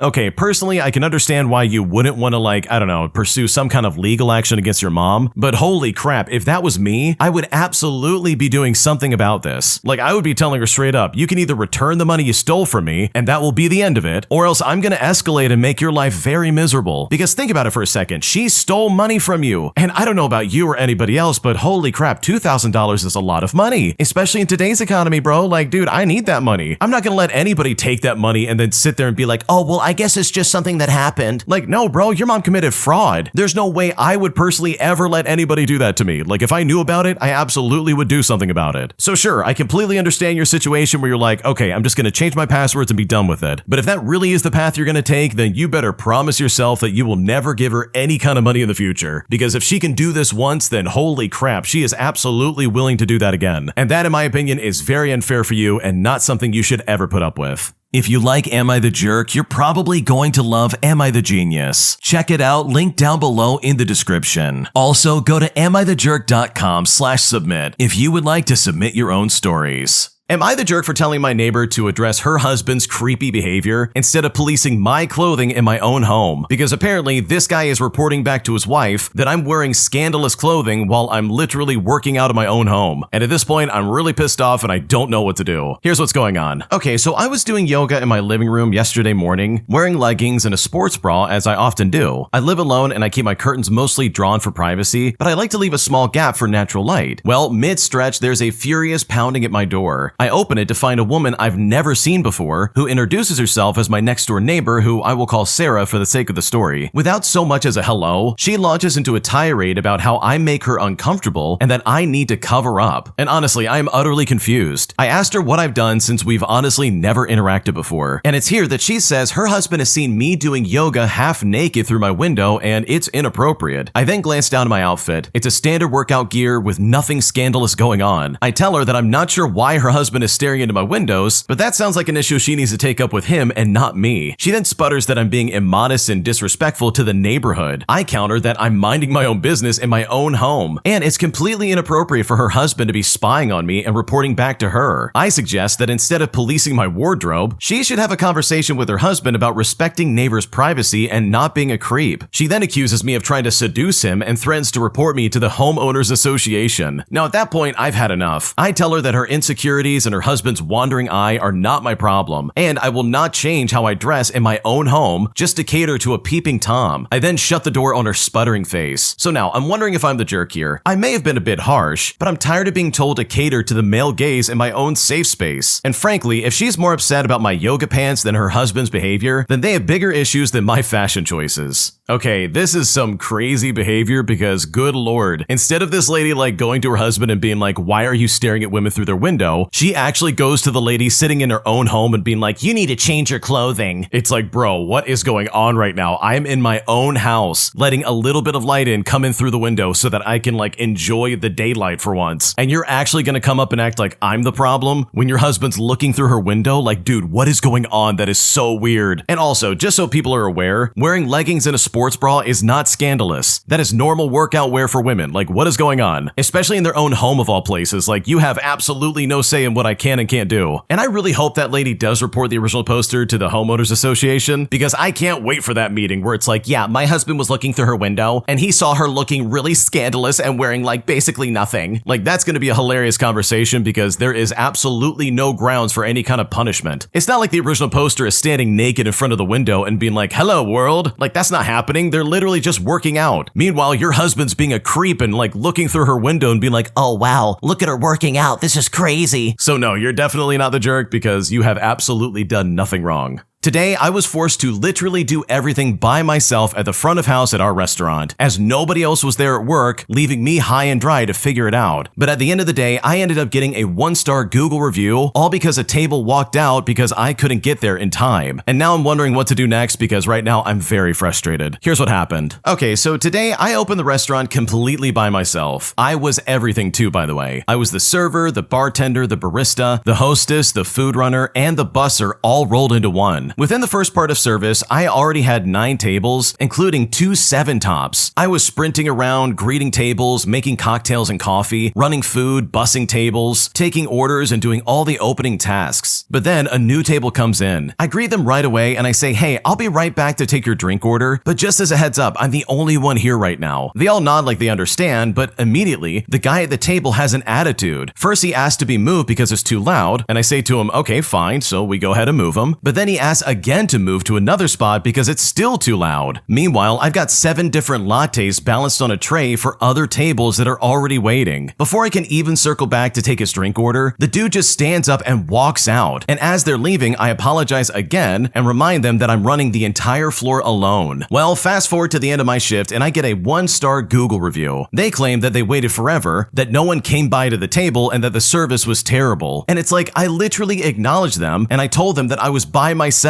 I was clearly running around nonstop, but I guess some people just don't care and empathy is optional. My God, humans can be so unnecessarily miserable sometimes because honestly, I did everything right. Okay, I want to say first and foremost that I feel bad for you and I'm so sorry that you went through this, but also there's a bigger thing going on here that I just don't think's being mentioned. Where in the world is your manager or anybody else? Why are you running this entire restaurant by yourself? Seriously, this is a management problem. This is not a you problem. It is next to impossible for one person to run the entire floor. Seriously, this is some crazy behavior in my opinion. Your manager quite literally left you high and dry and did nothing to help you out. Like, good lord, did everybody call out sick and then suddenly like the manager's on vacation? What's going on right now? Why is no one there to help you out? Like, I can pretty confidently say this is a massive red flag for your job, and if I was in your shoes, I would start looking for something else immediately, or at least tell my manager, "Hey, I'm not sticking around if you give me that kind of shift again, because I cannot handle all of that by myself, and it's insane that you think I can." Like, holy crap, they're running 9 tables with 2 7-tops by themselves. And I'm not just saying like taking the orders and bringing it to the kitchen. Like, that's not too bad for 9 tables. Like, that is manageable if you're organized and you know what you're doing. But to then be expected to be the bartender and the hostess and run the food and clean up everything at the same time, like, dude, you have no time for anything. What is going on right now? So no, you are not at fault here. Like, that 1-star absolutely goes to your manager in my opinion. And I think if I was in your shoes, I would probably print off that 1-star review and leave it on my manager's desk and be like, "This is what happens when you leave me by myself. I can't do this alone. Don't do that to me again." Because truly, you should not have been in that situation in the first place, and that is absolutely not your fault. My entitled job literally demands that I stop wearing any kind of scrubs or athletic wear at work, all because I'm patient-facing with my job and that I need to have a more professional appearance. So I decide to maliciously comply by dressing in a way that quite literally makes them double back on their decision, forcing them to allow scrubs once again because apparently I was displaying just a little bit too much of my physique. Here's what happened. To start things out, I'm a guy who recently moved from working inpatient all the way to an outpatient clinic. For context, I've always worn scrubs or joggers or athletic shirts, something loose and comfortable and perfect for the job. It's easy to clean and no one ever commented. Well, during my interview, shame on me, I didn't clarify the attire. Considering the position is in the same organization and my job title remained the same, I figured the clothing would remain the same as well. That being said, when I started at the clinic, I kept the same wardrobe. 2 weeks in, my manager told me I needed to follow the business casual dress code because the clinic is patient-facing and requires a more professional appearance. In fact, she specifically said that my gym clothes weren't appropriate. I then politely reminded her of my hands-on clinical role, namely injections, wound care, patient care, which seemed to contradict wearing dress clothing. And obviously, she did not see it my way. And just for reference, I hate business casual. I used to work in finance and I refused to ever succumb to the corporate life ever again. But anyways, that day I went out and I bought some standard chinos and button-ups. I even sized up the pants because I'm not stupid. I know chinos fit differently. However, I'm a bigger guy. I lift regularly, I run, and baggy athletic pants or scrubs do a lot when it comes to hiding your physique. Chinos, even sized up, do not, and my assets front and back were on full display. Well, on day 1, I got a double take from the staff of the front desk. On day 2, a coworker made a comment about my pants working overtime, and by day 3, I had heard at least 4 different remarks, some joking and some just awkward conversations. It wasn't harassment in my opinion, but it was definitely noticeable that my clothing had become a topic of conversation. My supervisor played professional, but I could tell she was well aware of the comments. A week in, she approached me and said the clinic was revisiting the dress code for clinical roles, and asked if I'd prefer to go back to scrubs for comfort and practicality. Well, I smiled and said I was just following the business casual policy. You know, the one that she'd made me follow, but sure, I'll be happy to switch back if that's what she wanted. Well, at the end of the day, an email was sent out saying that scrubs are now approved for all clinical staff. I'm now back in my joggers, and honestly, this is problem solved, even if I had to do some silly stuff to make it happen.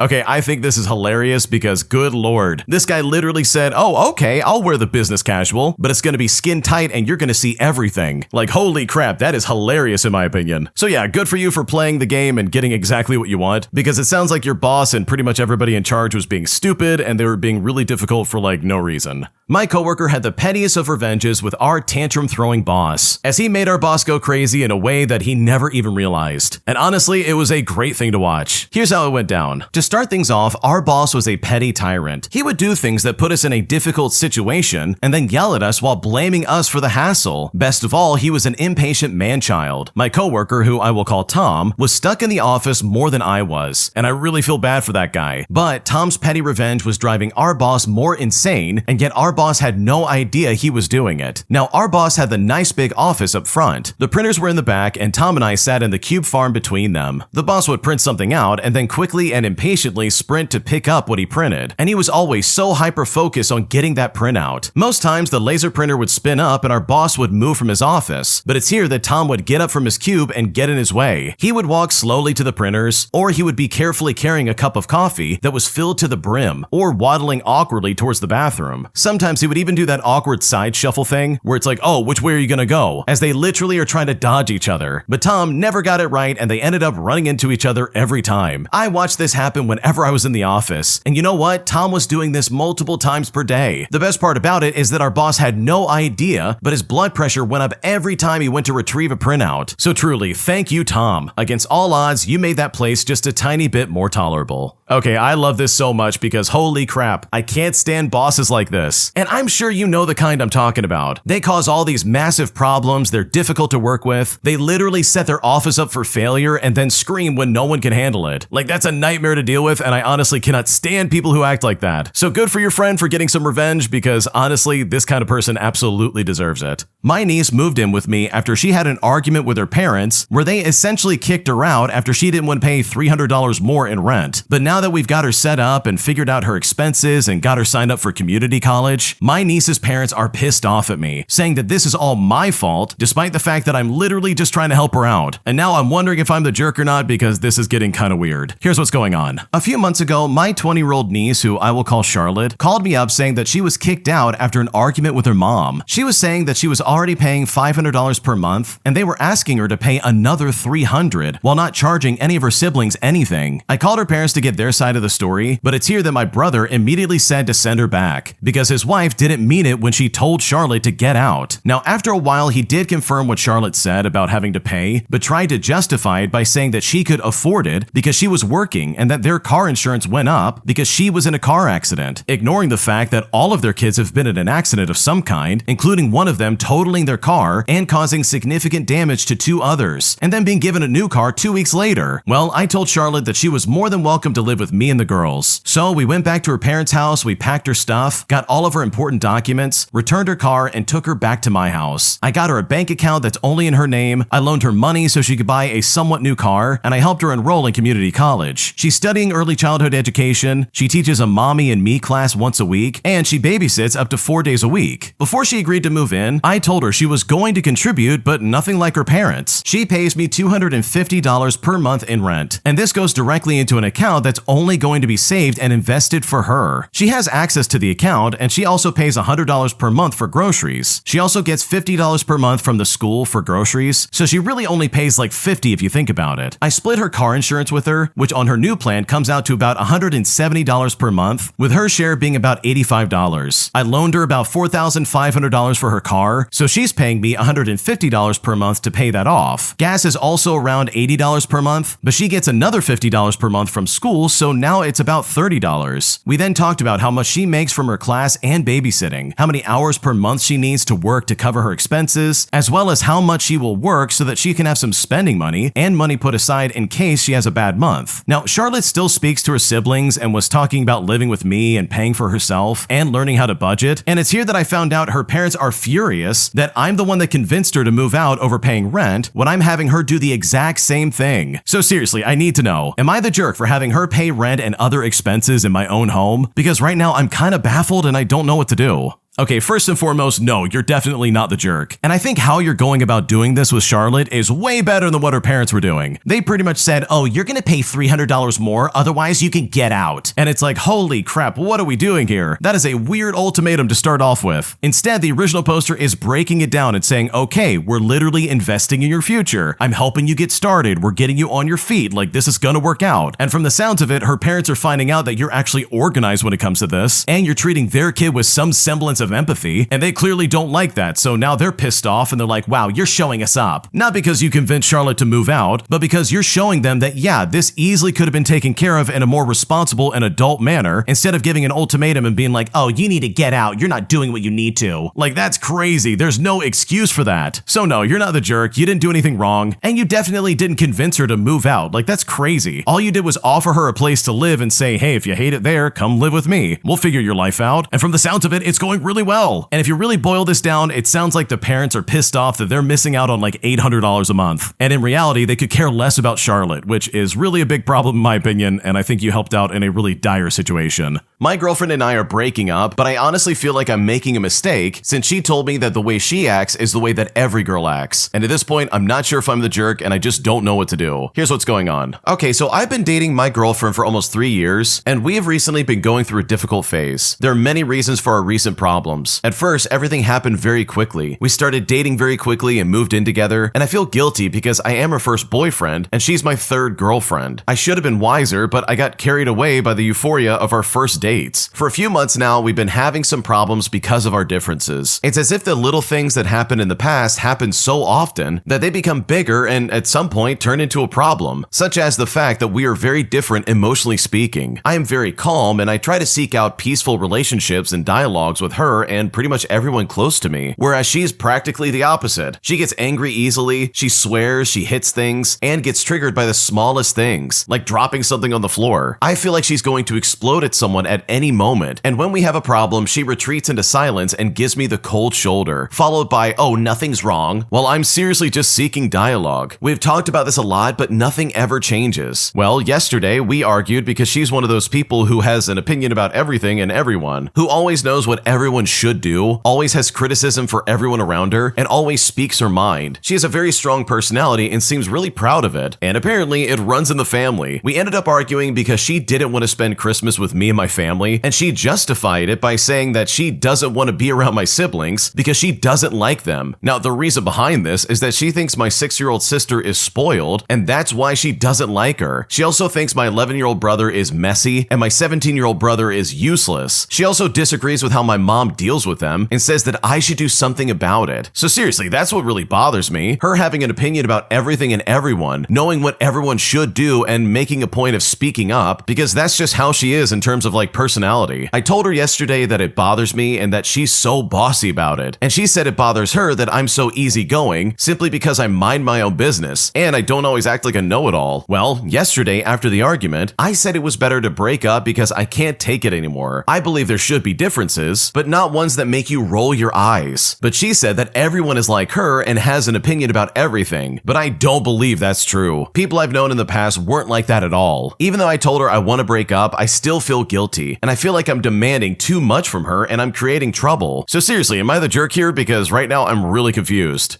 I don't think you're the jerk at all. And no, not all girls are like that. That's so stupid. Like, there's so many women out there that are not like this in the slightest. They're not making some weird judgment call about someone else's life, literally based on nothing. Like, come on. So when she's trying to convince you, oh yeah, all girls are like this, she's literally trying to manipulate you, and I would ignore that entirely. And also, it is not unusual to want to break up with someone over something like this, because if I was in your shoes, I would definitely want to break up with her as well. Like, this behavior is not only super annoying, but it's also really toxic. And also, holy crap, you moved in with her? Like, dude, that is way too soon. So no, you're not the jerk. This all really makes sense in my opinion, and I think your now ex-girlfriend has a lot of growing up to do, because the way she's acting is very immature. My entitled mother-in-law says that I'm evil after I don't let her hold my newborn baby that has health problems. And despite the fact that I've tried to explain what's going on so many times, she still refuses to hear me out, putting me in a position where now the entire family is turned against me. And at this point, I seriously don't know what to do. Here's what's going on. At the end of January, my baby boy was born at 36 weeks and 5 days. Throughout January, we were going to different medical examinations because something seemed wrong with the umbilical cord. And in the end, he was delivered by emergency C-section.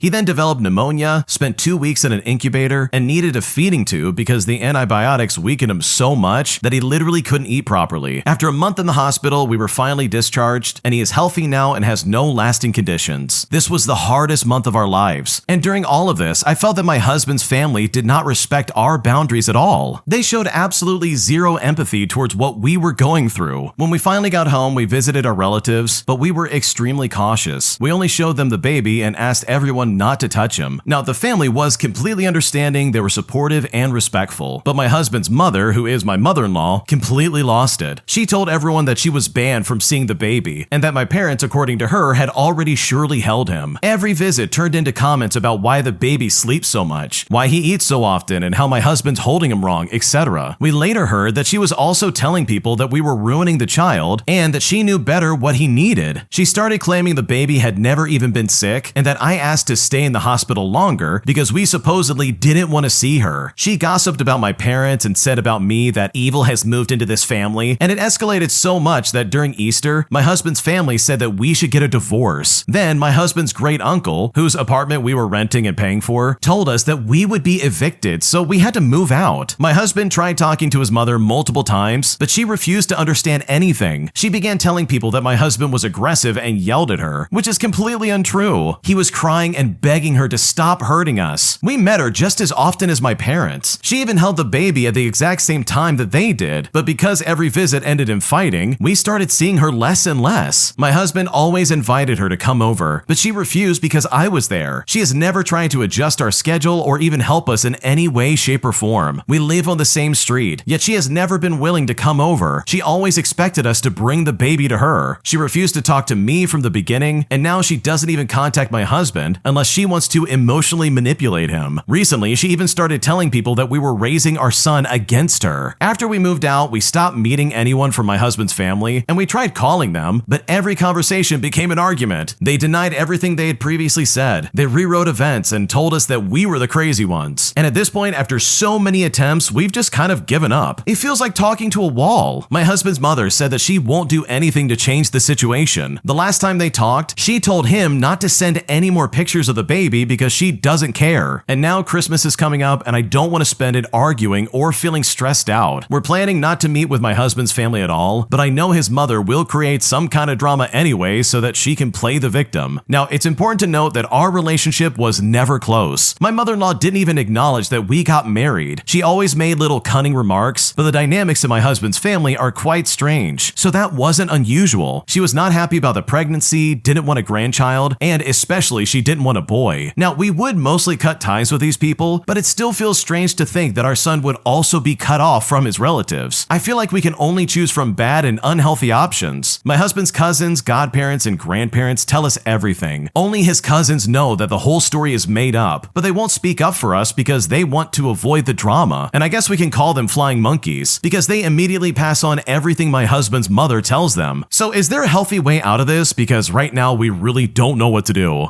Okay, Okay, in my opinion, and this is just me talking, the second someone shows me who they are and what they feel about me and my family, personally, I'm gonna believe them and try to make steps moving forward. And no, I'm not saying just cut them off entirely, because that's not always the answer. Like, just because you have like a minor inconvenience doesn't mean, oh yeah, I'm gonna shut this all down, I'm gonna leave the family. Like, no, let's be rational here. Like, that's a crazy way to go about life. Pretty soon you'll wake up and be like, oh, I've got no one in my life. This sucks. Wow, I can't believe I did that to myself. But in this situation, if I was in your shoes, I definitely would get some distance between me and my in-laws. Like, holy crap, they have made up this entire story about you and your family that literally is not true. And I'm pretty sure no amount of evidence is going to convince them otherwise. Like, you could go to the hospital and be like, no, there literally is medical records to prove it. Also, there's medical bills. Like, is this made up too? Did I print this off on my computer just to show it to you? Like, what's going on? Because in my opinion, no matter what you do, it sounds like your mother-in-law is always going to try to play the victim. Like, she's going to extrapolate this and make this into a bigger deal than anybody would need. Oh, and by the way, that's going to be at your expense. Like, I think you know that, but maybe someone needs to vocalize that. So if that was me, I would absolutely start pulling back until they see the error of their ways, which in this case probably is not going to be the case, because the way they're treating you is completely out of line and you definitely don't deserve it. If you like Am I the Jerk, you're probably going to love Am I the Genius. Check it out, link down below in the description. Also, go to amithejerk.com/submit if you would like to submit your own stories.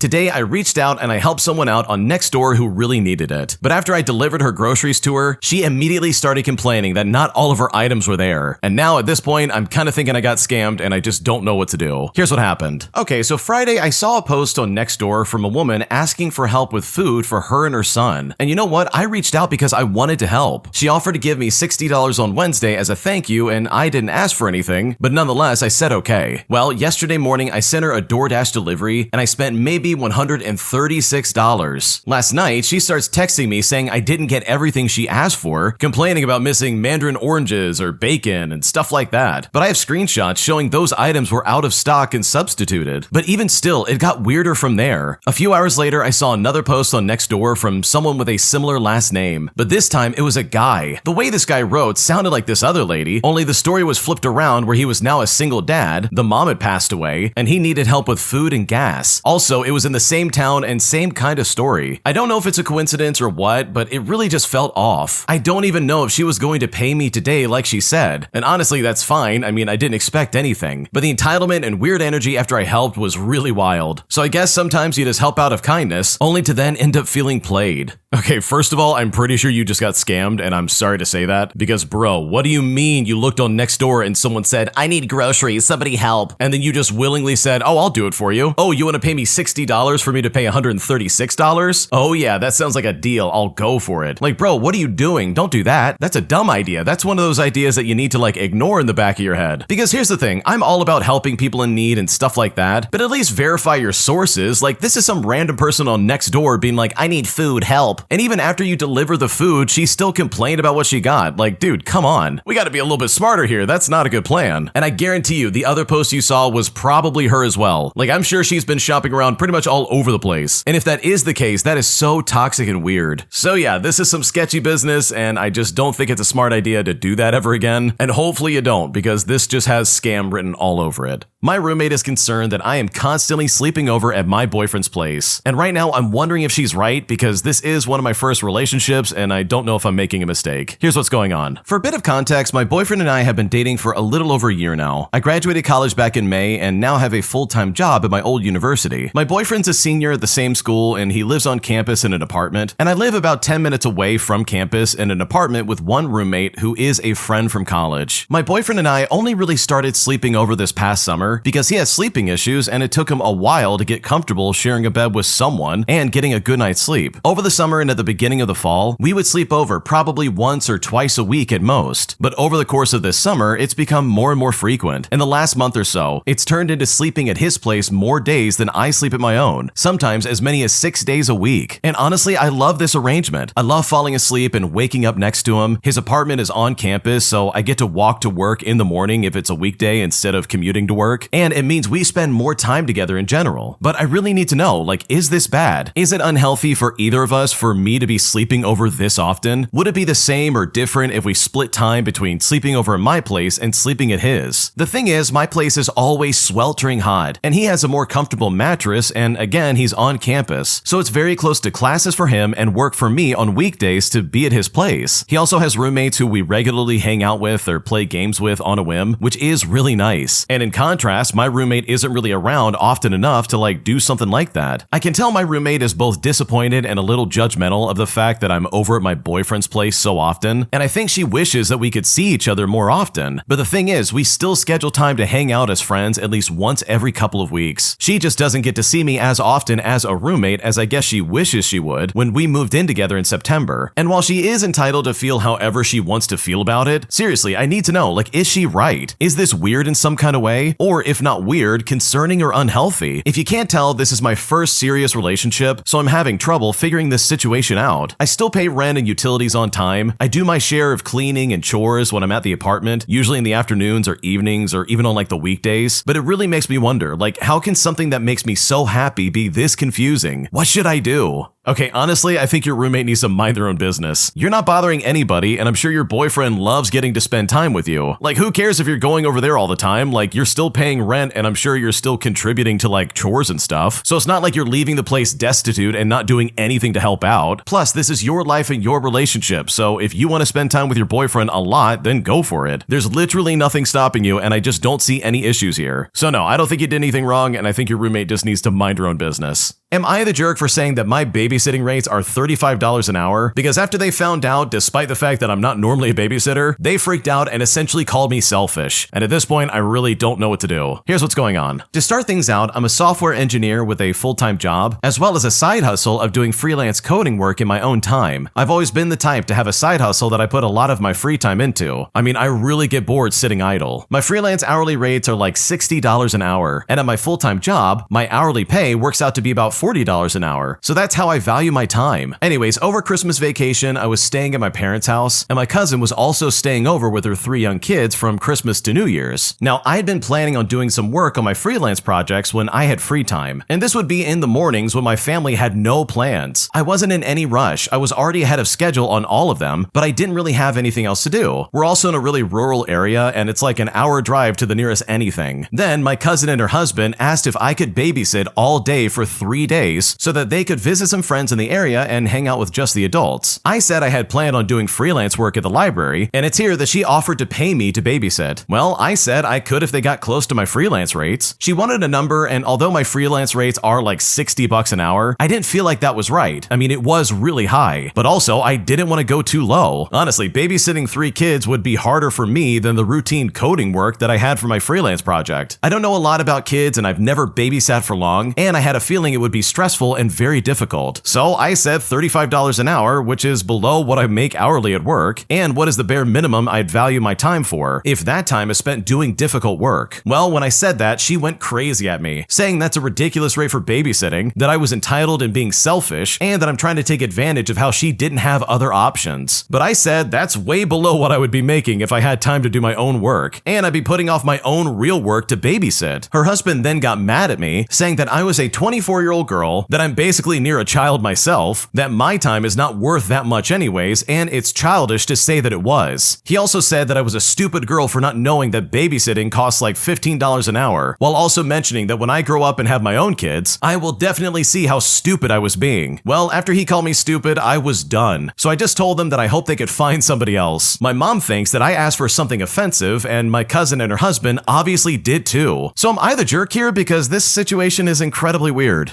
Okay, no, you're definitely not the jerk. They want you to babysit those kids for 3 days straight. The only reason they're pissed off is because they were hoping to get you to do it for free. So no, you're not the jerk. Obviously, you could have made way more money doing your freelance job, and the fact that they don't see you're giving them a huge discount is crazy, and honestly, their entitlement is definitely showing. Am I the jerk for not giving up my seat at the bar after a lady literally got pissed off that we snagged one before she could? Because what followed was probably the weirdest display of entitlement I've ever seen in my life, and I'm not sure if I'm in the wrong. Here's how it all went down. rundown. So my girlfriend and I went to a restaurant this weekend with the intention of eating at the bar. We get into the bar area and find every stool is taken, and there are about 6 people standing several feet away, drinking and possibly waiting for a table. So overall, it's some pretty normal stuff. My girlfriend and I hover near the bar for a few minutes, and I spot 2 guys paying their bill. I approach them and I ask if they're leaving, and they say that they are, and so when they get up, we snag the 2 stools as the bartender clears their plates. We're sitting there for about 30 seconds before I get a tap on my shoulder. When I turn around, I find a woman behind me, and she says to me, "We were waiting over there for a spot at the bar, and we were here first." Now, there is no list or designated area to stand to wait for a spot at the bar. So without hesitation, I just kind of laughed and said, "Well, that's not how the bar works." My girlfriend immediately had my back and was like, "Yeah, getting a spot at the bar doesn't work like that." But this woman was incredulous and repeated herself again. But my girlfriend and I just turned around and grabbed our menus and ordered. Well, of course, 10 minutes later, the woman and her date got a spot directly across from us at the U-shaped bar and gave us the stink eye the entire time. And I think she may have even took our photo. It was incredibly awkward, but I remained defiant in my reasoning. First come, first serve at a bar. And if the roles were reversed, I think I would have been like, "Oh, well crap, I guess I missed those guys standing up. Better pay more attention next time." But still, it was awkward and I felt kind of guilty by the time we left. So am I the jerk in this situation? Because right now, I'm not sure if we made a mistake. No, you're not the jerk. I think you're right on this one. She's obviously just pissed off that she didn't snag that spot first, and it's like, dude, if there was a waiting spot for some kind of like bar seat, then I'm pretty sure the bar itself would probably organize that and be like, okay, the queue starts here, or something like that. So no, you're not the jerk. This lady's just having sour grapes about something really dumb. And in my opinion, I think you did the only smart thing, which is to ask somebody and be like, "Hey, can I take your spot?" Because otherwise you would have been waiting around just as long as this lady was. Am I the jerk for refusing to go on the family Christmas trip after my dad backed out of our agreement that I had been working towards for the past 4 years? Because right now I am very pissed off, and at this point I just don't know what to do. Here's what happened. Okay, when I was 14 years old, my parents wanted me to quit gaming and focus on real skills. I love gaming and streaming, but my dad especially thought it was a waste of time, and he actually kept pushing me to get a real job instead. So we made a deal. If I got a job and kept my grades above a 3.5 GPA and saved $3,000 by the time I was 18, he would take me and a friend on a week-long trip to Japan for Christmas break senior year. No parents, just me and whoever I wanted, and he'd cover all the expenses. Japan, by the way, is my dream destination, and I've wanted to go ever since I was a kid. So I worked my butt off. I got a job at 15 bussing tables. I worked every summer and most weekends during school. I kept my GPA at 3.7, and I saved way more than $3,000. I'm now 18 years old, and I have almost $5,000 saved up. Well, last week, my dad sits me down and says that we need to talk about the Japan trip. Now, at this point, I'm excited because I'm thinking, oh, he wants to start planning. But instead, he says to me, "So I looked at flights and hotels, and it's going to cost like $8,000 total. That's insane. So here's what we're going to do. You can take that $3,000 you saved up, and we'll do a road trip somewhere in the United States instead. Maybe we can go to Seattle or something like that." And when he said this, I was like, what are you talking about? We literally had a deal. He then said, "Yeah, and I kept my end of it. I'm taking you on a trip." But I countered back and said, "That's not what we agreed on." He then said, "We never put it in writing that it specifically had to be Japan. You should be grateful that I'm even offering anything at all. Most kids don't even get trips." Well, when he said that, I just told him I'm not going. I said that he completely betrayed me and I spent 4 years working toward this specific thing. But he's saying that I'm being dramatic and ungrateful, that I should have known an international trip was unrealistic. But it's like, wait a second, he's the one who suggested Japan in the first place. Well, now my entire family is mad at me for ruining Christmas because apparently he had already planned the Seattle trip and got an Airbnb. But I told him I'd rather stay home than go on a trip. That basically shows my dad is admitting that his word means nothing. My mom says that I'm being stubborn and I need to let it go, that I did accomplish something and I should be proud of it. So seriously, am I the jerk here? Because right now I am devastated. No, you're not the jerk. Your dad lied to you. And I don't know about you, but that is really messed up. Like, that really is a nasty trick if you think about it. Instead of playing with friends and going and doing things, you spent your teenage years literally working and keeping your grades up to like a really high standard. And sure, people do that all the time. Like, it's not that unusual, but for the added pressure of like, oh, if I do this, my dad's gonna take me to Japan, only for him to then turn around and be like, psych, we're not gonna do that. Like, that would really piss me off and I would feel so betrayed. Because dude, I'm right there with the original poster. Your dad absolutely absolutely said you would go to Japan with a friend. And he probably lied to you just so you would get out of the house and work and save up and get good grades, which is a good thing for you to do, but it's also like, wow, you lied the entire time. You tricked me into doing all this instead of like actually following through with your word. So holy crap, yeah, I would be pissed off as well. He lied to you for like what, 4 or 5 years? You had all your hopes up, you spent all your time saving up money, trying to go above and beyond meeting your goal, only for this guy to turn around and just stab you in the back. Like, that's all this is. And it's really comical that he set up an Airbnb already, and he's like, oh yeah, let's just go to like, oh, I don't know, maybe we can go to Seattle. And it's like, dude, I've never even been to Seattle, and that would really suck compared to Japan. So yeah, I would be very pissed off if I was in your shoes. I would never trust him again after being lied to for 4 years, and for him to try and act like, oh, well, we didn't get it in writing. It's like, yeah, we didn't get it in writing because you're my dad and I thought I could trust you. So his behavior is completely uncalled for, and I'm so sorry this happened because you absolutely do not deserve this. Am I the jerk for telling my dad that he has absolutely no say in what I do, as he walked out on the family when I was 3 years old and never made any contributions to my upbringing? Because after my mom said that I went a little too far, I'm now questioning pretty much everything that I said. And at this point, I don't know if I'm in the wrong. Here's what's going on. Okay, so my parents split when I was 3 years old. My dad moved to a different state for work, and I've seen him maybe twice a year ever since then. He also doesn't pay child support. There was some legal thing where he got out of it because my mom makes decent money. So my mom basically raised me solo. She paid for everything. My schooling, my clothing, my sports, my car, my college savings, literally all of it. Well, last month my dad came to visit for a few days, and this is the first time in almost a year. I was hanging out with some friends making plans to go to a concert next month, and he overheard it and said that I'm not allowed to go because the band has explicit lyrics and he doesn't approve of it. When he said this, I kind of laughed because like, what are you talking about? He hasn't been around, and I just told him I am going. He then said that I need to respect his authority as my parent,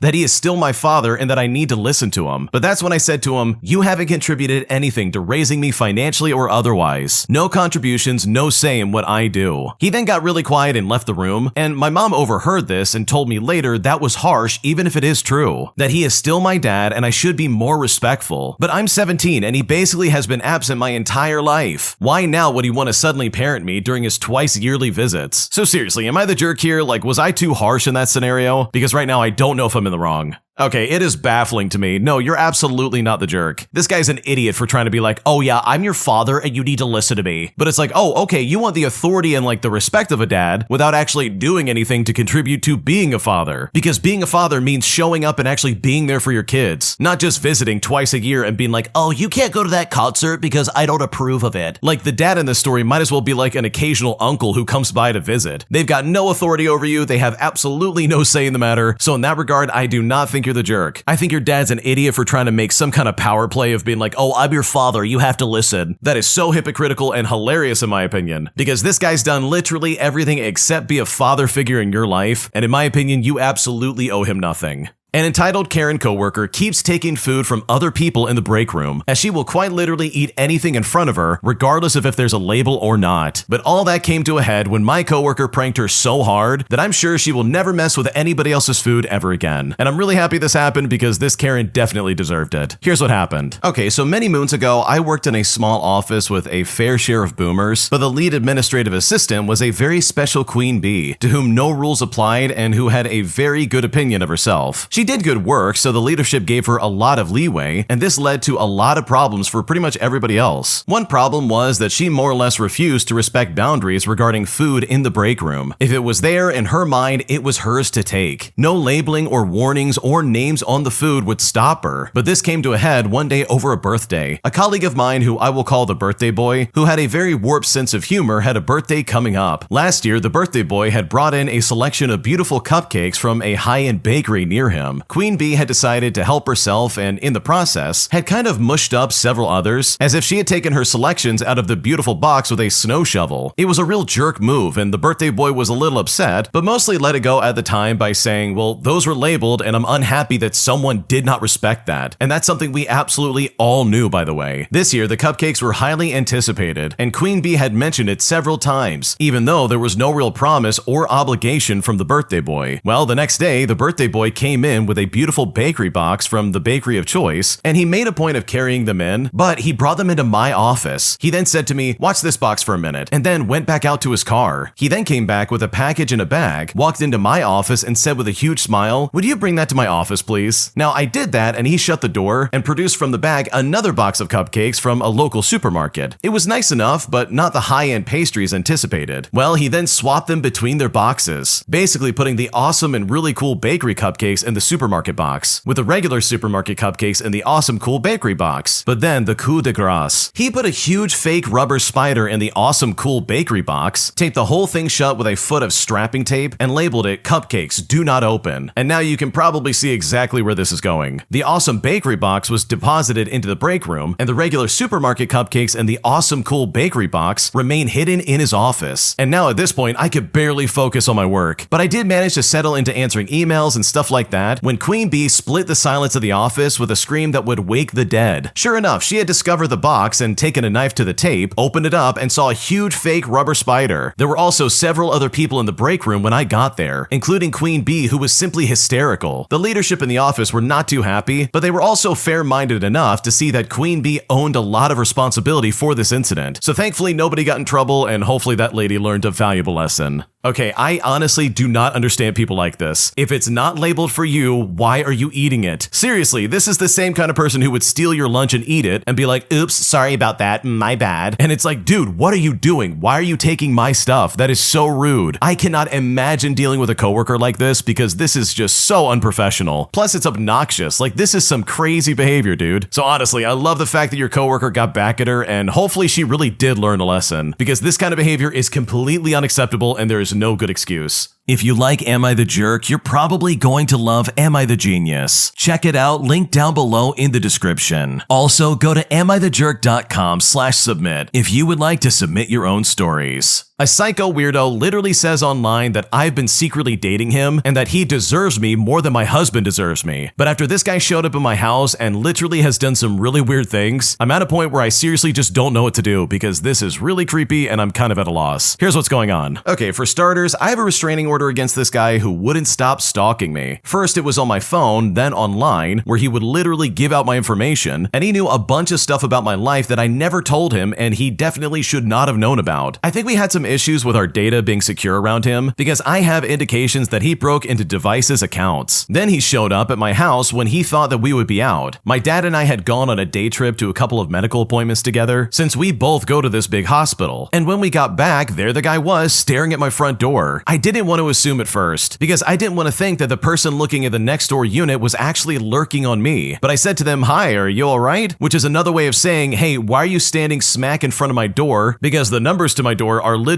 right there. Like, you wouldn't be there to look at my unit. Well, this dude glared at me. He turned his back so I couldn't see his face, and I finally just snapped and said fine. I then got this really uneasy feeling, so I went to unlock my door to get inside while this idiot stood there watching me. When I was about to ask him what this guy was doing, because I was wondering, is he like casing my place or just pretending he couldn't read my numbers, my dad hit the top of the stairs and he looked at him and just bolted. I then called security because that was really weird. Like, why would a lost potential tenant be so openly hostile? Nobody wants to make enemies with future neighbors, which was kind of the point of me being nice, where I'm like, okay, the person is looking at like the next door apartment, so I need to be friendly and forthcoming in the interest of getting along with the other people in the building. But on the other hand, a robber or some kind of criminal waiting to jump somebody would just be standoffish. They're definitely not going to be thinking about getting along. So when this guy was openly hostile, alarm bells went off in my head immediately. Like, something really just wasn't right. Now, security couldn't find him on the premises. We warned them about this guy and they said that they would keep looking out for him. But I just want to say, this guy is not psychologically well. He's part of a particular population online that has some very severe mental health and behavioral issues over the fact that they've never had a girlfriend. I don't talk too openly about my personal life, generally speaking, but I'm married and there's no way in the world I'm interested in paying attention to this angry, standard internet weirdo who is quite literally one of many people like this. This guy is very mean, very inappropriate towards women, and he's my height with like this Napoleon-like rage of a chihuahua with rabies. He is completely obsessed with the idea that the world is height discriminating against him to the point that he's constantly lashing out at people in this weird anticipation of a problem, assuming that's the issue. But the reality is that some women are attracted to short guys and some are not. It's not for him to be battering the ones that aren't about how they're offending him. This guy is very angry at the world and acts out in bizarre ways because he's mad he's not everybody's cup of tea. In fact, at one point, this guy messaged me. He tried to tell me that he was 6'2" and was incredibly muscular, while also having an account full of rants about how short and ugly he is, just to try and prove his false belief that I would go for him if he were tall and hot. But in case you were wondering, spoiler alert, absolutely not. I definitely didn't. I'm not going to throw away my genuine relationship with my husband, who is very, very kind to me, that I've cherished for years, all because some angry idiot on the internet claims to be tall and buff. My husband's tall and he's very nice, so I really don't care what some idiot has to say online. The whole interaction was just really weird. Like, that's not his height. Why is he trying to lie now? Like, that's just too awkward. So this guy keeps following me around. However, he's also complaining about how he thinks the universe and karma owe him a girl to like him because no one's done that yet, which is an issue with this guy's thinking. Because guess what? I don't like him either. And I find the notion that me or any other woman would find him likable so laughable that I don't even know how he'd assume that's what any of us are thinking. All he hears is women saying, "Oh no, you're not cute, you're mean, go away," literally every time he bothers a woman. Now, the creepiest part about this idiot is that he is like level a trillion convinced that he's been in a relationship with me when he quite literally has not. I even had to report it to like federal agents that I'm scared of him messing with me or coming near me in a way that's incredibly inappropriate. It's making me worry that he did something to me at some point or that he's planning to. Like, I'm worried he's gonna try and like do things to me inappropriately, and it's really got me concerned, such as coming into my house and then going from there, if you know what I mean. And this is not like an observation of any like attempts, but he keeps claiming that we've been intimate with one another, if you know what I mean, when that definitely has never happened, which is obviously creeping me out. This weirdo is so falsely convinced that he's entitled to push a fake relationship onto me, even though I've blatantly said no. So I'm honestly uneasy about this guy, and I seriously just don't know what to do.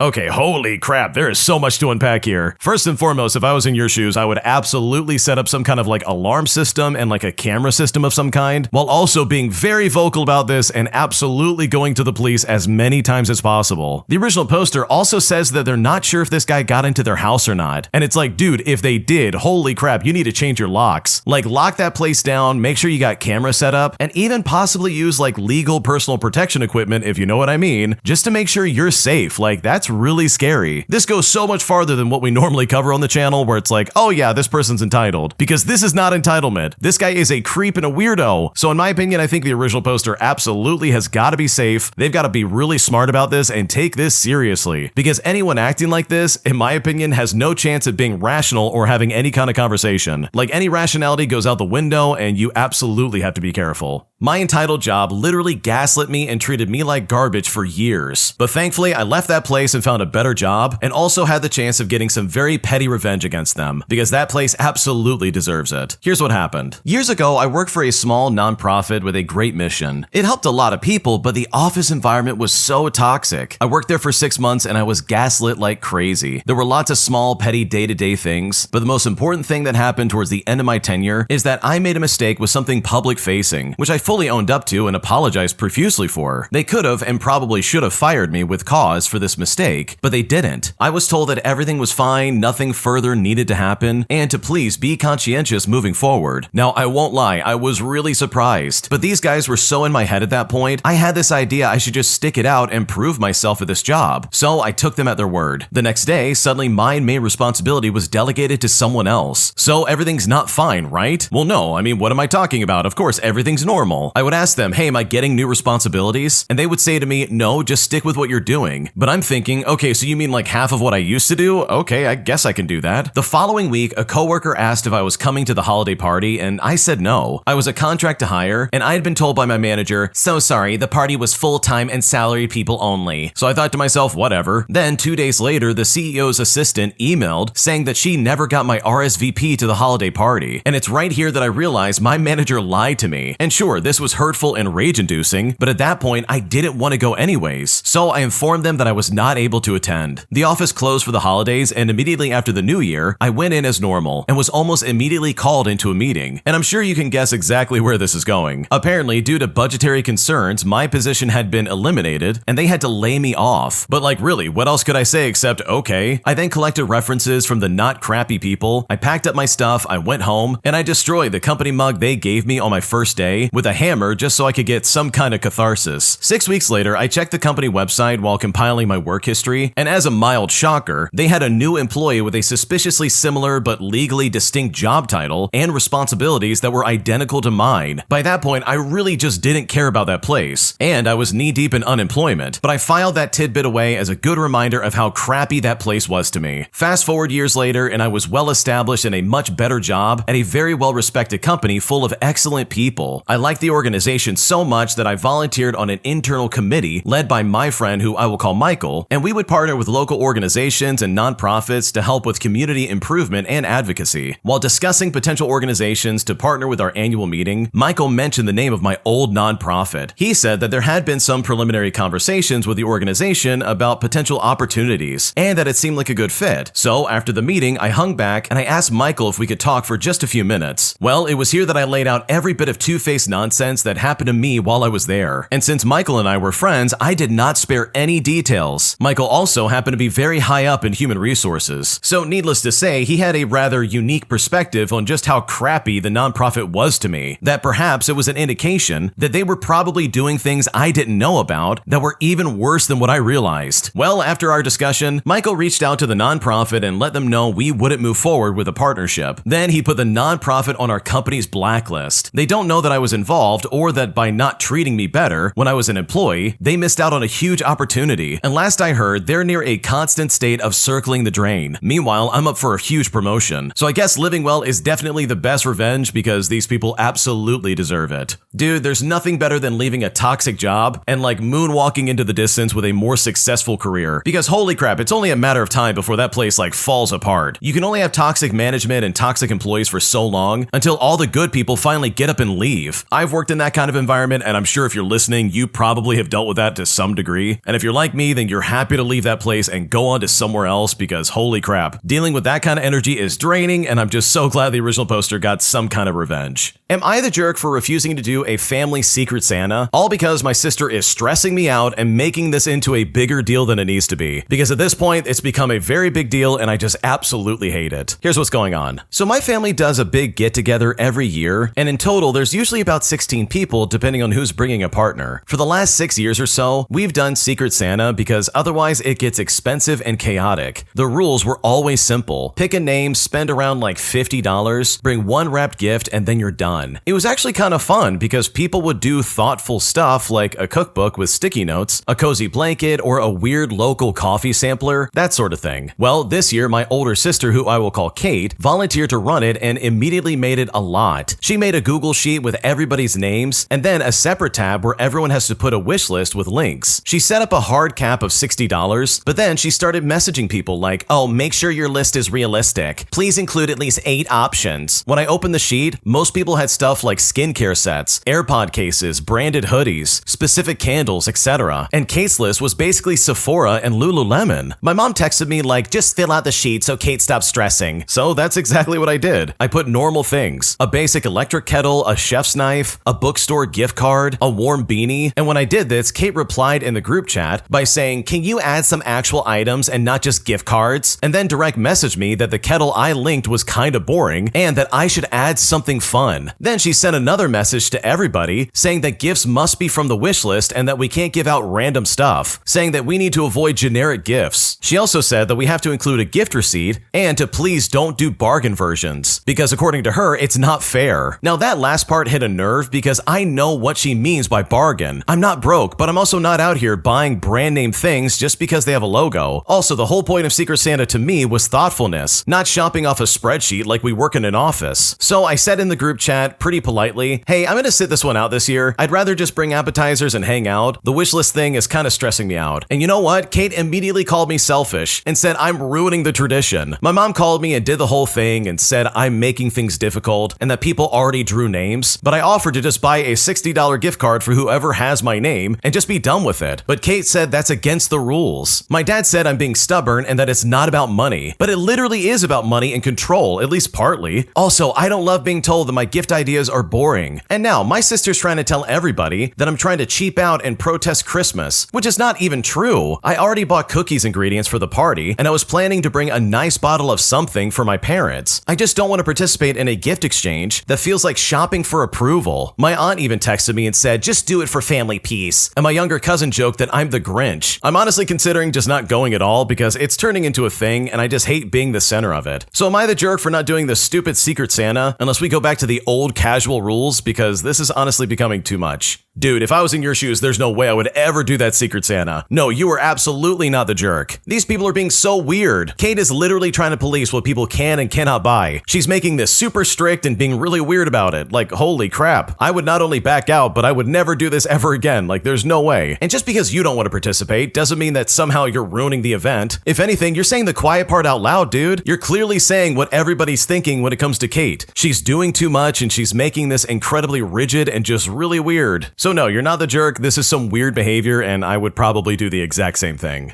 Am I the jerk for refusing to follow a family tradition that everyone else treats as some kind of sacred rule? But in my opinion, I feel like it's really toxic and it's something I just don't want to be a part of. Because after I set this boundary, my family basically turned on me and started treating me like garbage. And at this point, I kind of feel guilty for not going, and I seriously now don't know what to do. Here's what's happening. Okay, so I came from a pretty tight family where traditions are a big deal. Like the kind of thing people talk about all year and plan their schedules around. One of those traditions is an annual family gathering that's supposed to be about togetherness and respecting our roots. In reality, it's a full weekend at my aunt's house where everyone sleeps on couches, helps with chores, follows a strict schedule, and pretends not to notice old arguments simmering under the surface. I've gone every year since I was a kid, even when I didn't want to go, because skipping it was always framed as some huge betrayal. This year, for the first time, I decided not to go. I told my parents weeks in advance that I was exhausted, I had some deadlines at work I needed to take care of, and honestly, I just didn't have the mental energy to spend 3 days being polite and quiet while certain relatives made passive-aggressive comments. I didn't yell or make a scene, I just said I wasn't coming. My mom immediately got upset and said I was breaking the family chain and setting a bad example for younger cousins. My dad said traditions are about sacrifice and that everyone hates parts of it, but shows up anyways. So I replied that maybe that's the problem, and that doing something you hate every year doesn't magically become healthy just because it's labeled as a tradition. Well, after that, things spiraled faster than I expected. My aunt called me and said that she was hurt because she already told people I would be there, and now she'd have to explain why I wasn't. My siblings accused me of being selfish and said that I only think about my own comfort. One of my cousins even messaged me saying that she secretly wished she could skip as well, but didn't want to deal with the backlash, which kind of proved my point. Still, the overall vibe turned cold. The family group chat went quiet, and when it didn't, it was full of comments about kids these days and how people don't value family anymore. I tried explaining that I wasn't rejecting my family, I was rejecting the specific event that drains me every single time, but no one really wanted to hear that. They kept saying things like, it's only once a year, you'll regret this when you're older. Well, fast forward and now the gathering has passed. I stayed home, I caught up on my sleep, I got my work done, and honestly, I felt relieved. But I can't shake the guilt they planted in my head. Part of me wonders if I should have just sucked it up like everybody else, especially since I knew refusing would cause drama. Another part of me feels like if I don't start setting boundaries now, I never will. So am I the jerk for refusing to participate in a family tradition that everyone else insists is more important than personal well-being? Because right now I honestly don't know what to do.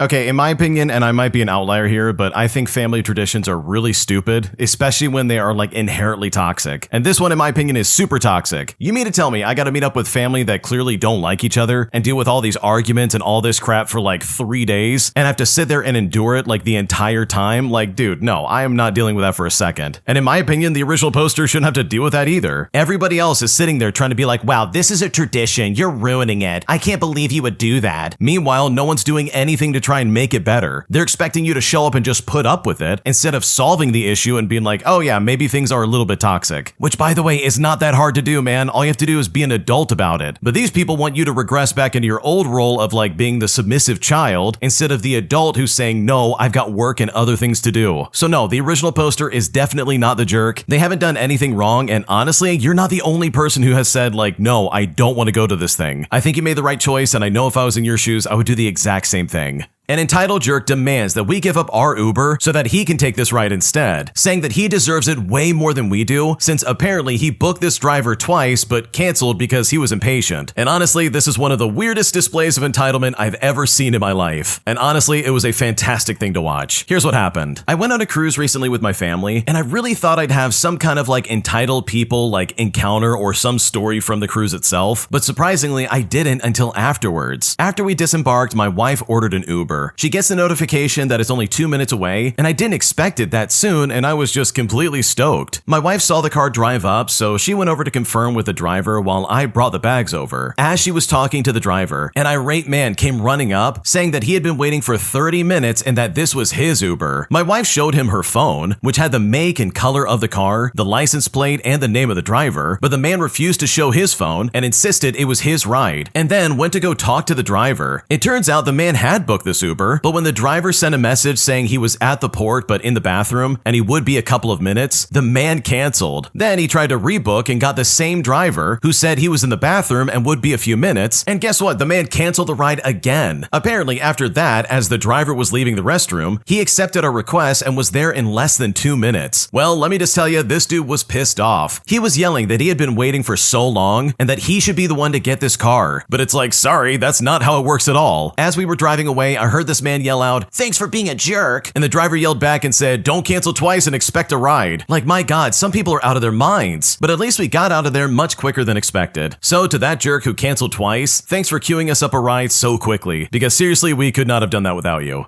Oh my gosh, imagine the impatience you have towards like a driver where you book them twice in a row without realizing it, only to then cancel twice in a row and then get pissed off when that guy still shows up and picks someone else up. Like, dude, you have some serious entitlement there. If you had just waited just a little bit of time, he literally would have picked you up and taken you wherever you wanted. But instead, you decided to be a jerk, and honestly, you got exactly what you deserve. So good for the Uber driver. Like, that is some hilarious karma right there. And it just goes to show you that if you're gonna put out negative energy into the world, then you're probably gonna get it right back. If you like Am I the Jerk, you're probably going to love Am I the Genius. Check it out, link down below in the description. Also, go to amithejerk.com/submit if you would like to submit your own stories. My entitled sister says that I didn't earn my job and that in fact my aunt actually bought it for me. But after I got Employee of the Month, you better believe I rubbed that right in her face, putting her in her place in a way that was absolutely spectacular. Here's how it all went down. Okay, so this was back a few years ago, but I got a job with the same company my aunt was working at the time, but we just worked at different departments. She retired later that year, but I'm still working at this company right now. Well, my boss man was reluctant to hire me, a tiny woman, to work at basically a men's rehab center, but I proved that I was worth keeping. Like, I've literally saved 3 lives at this job. My oldest sister, who always has been stuck up and ungrateful that literally nobody likes, started talking crap one day about me, saying how my aunt bought this job for me. And mind you, she was unemployed at the time and had been for like 2 years now. And my aunt, while well-liked and established at this company, was not at a high rank and had no say whatsoever in the hiring. She literally just provided a reference and then quit and retired that same year. Well, fast forward, and it just so happened that I got voted Employee of the Month, to which I got a cheap printed certificate and a $20 Walmart gift card. I didn't really care about the award, but my God, leaving that piece of paper on the countertop where my older sister could see it was incredibly tasty. Interestingly enough, she never said anything about my job being bought for me ever again after that, and nowadays she is once again unemployed. Meanwhile, I kept this job for over 8 years. Oh man, I love this so much. It's always the people who have nothing going on in their lives that try to like put other people down. Like seriously, this is not crabs in a bucket, people. You don't have to drag me back down with you just because you're unemployed and you have nothing going. So I love this story so much. I absolutely would have done the same thing. And in fact, I would probably have like left a copy in her room under her pillow just so she can find it and probably lose her mind over it. Because seriously, like let's get real for a second. Your older sister was being super toxic and she deserved to get shut down because her behavior was completely out of line. Am I the jerk for telling a coworker to stop commenting on my snack choices and effectively putting her in her place so badly that she ended up crying? Because right now my manager is saying that I took things just a little too far, and I'm now kind of wondering if I'm the jerk because right now I don't know what to do. Here's what's going on. For a bit of backstory, my work provides snacks for employees regularly and keeps our break room well stocked. There is not a supply issue in play here. I also regularly drink a particular soda, and I don't stray from that unless I'm drinking water. I tend to bring my own since I drink it at home as well, and me partaking in the company provided snacks and drinks isn't keeping anyone else from getting something. Well, on more than one occasion, coworkers have commented on my soda consumption, asking things like, "What number is that?" And I usually just brush it off, even though I hate it and actually find it quite rude. Granted, I have a long-standing issue with questions like that because my dad is notorious of it, but I know of course others don't know that, and I can't expect anyone to automatically know it's a trigger of sorts. Prior to this, I did finally mention that I didn't find humor in the comments and that I don't like it. Like, I kept it short, sweet, and pretty much to the point. A few weeks ago, I was at work in a common area eating a fruit roll-up, and a coworker kind of laughed and then said to me, "How many of those have you eaten today?" And maybe I was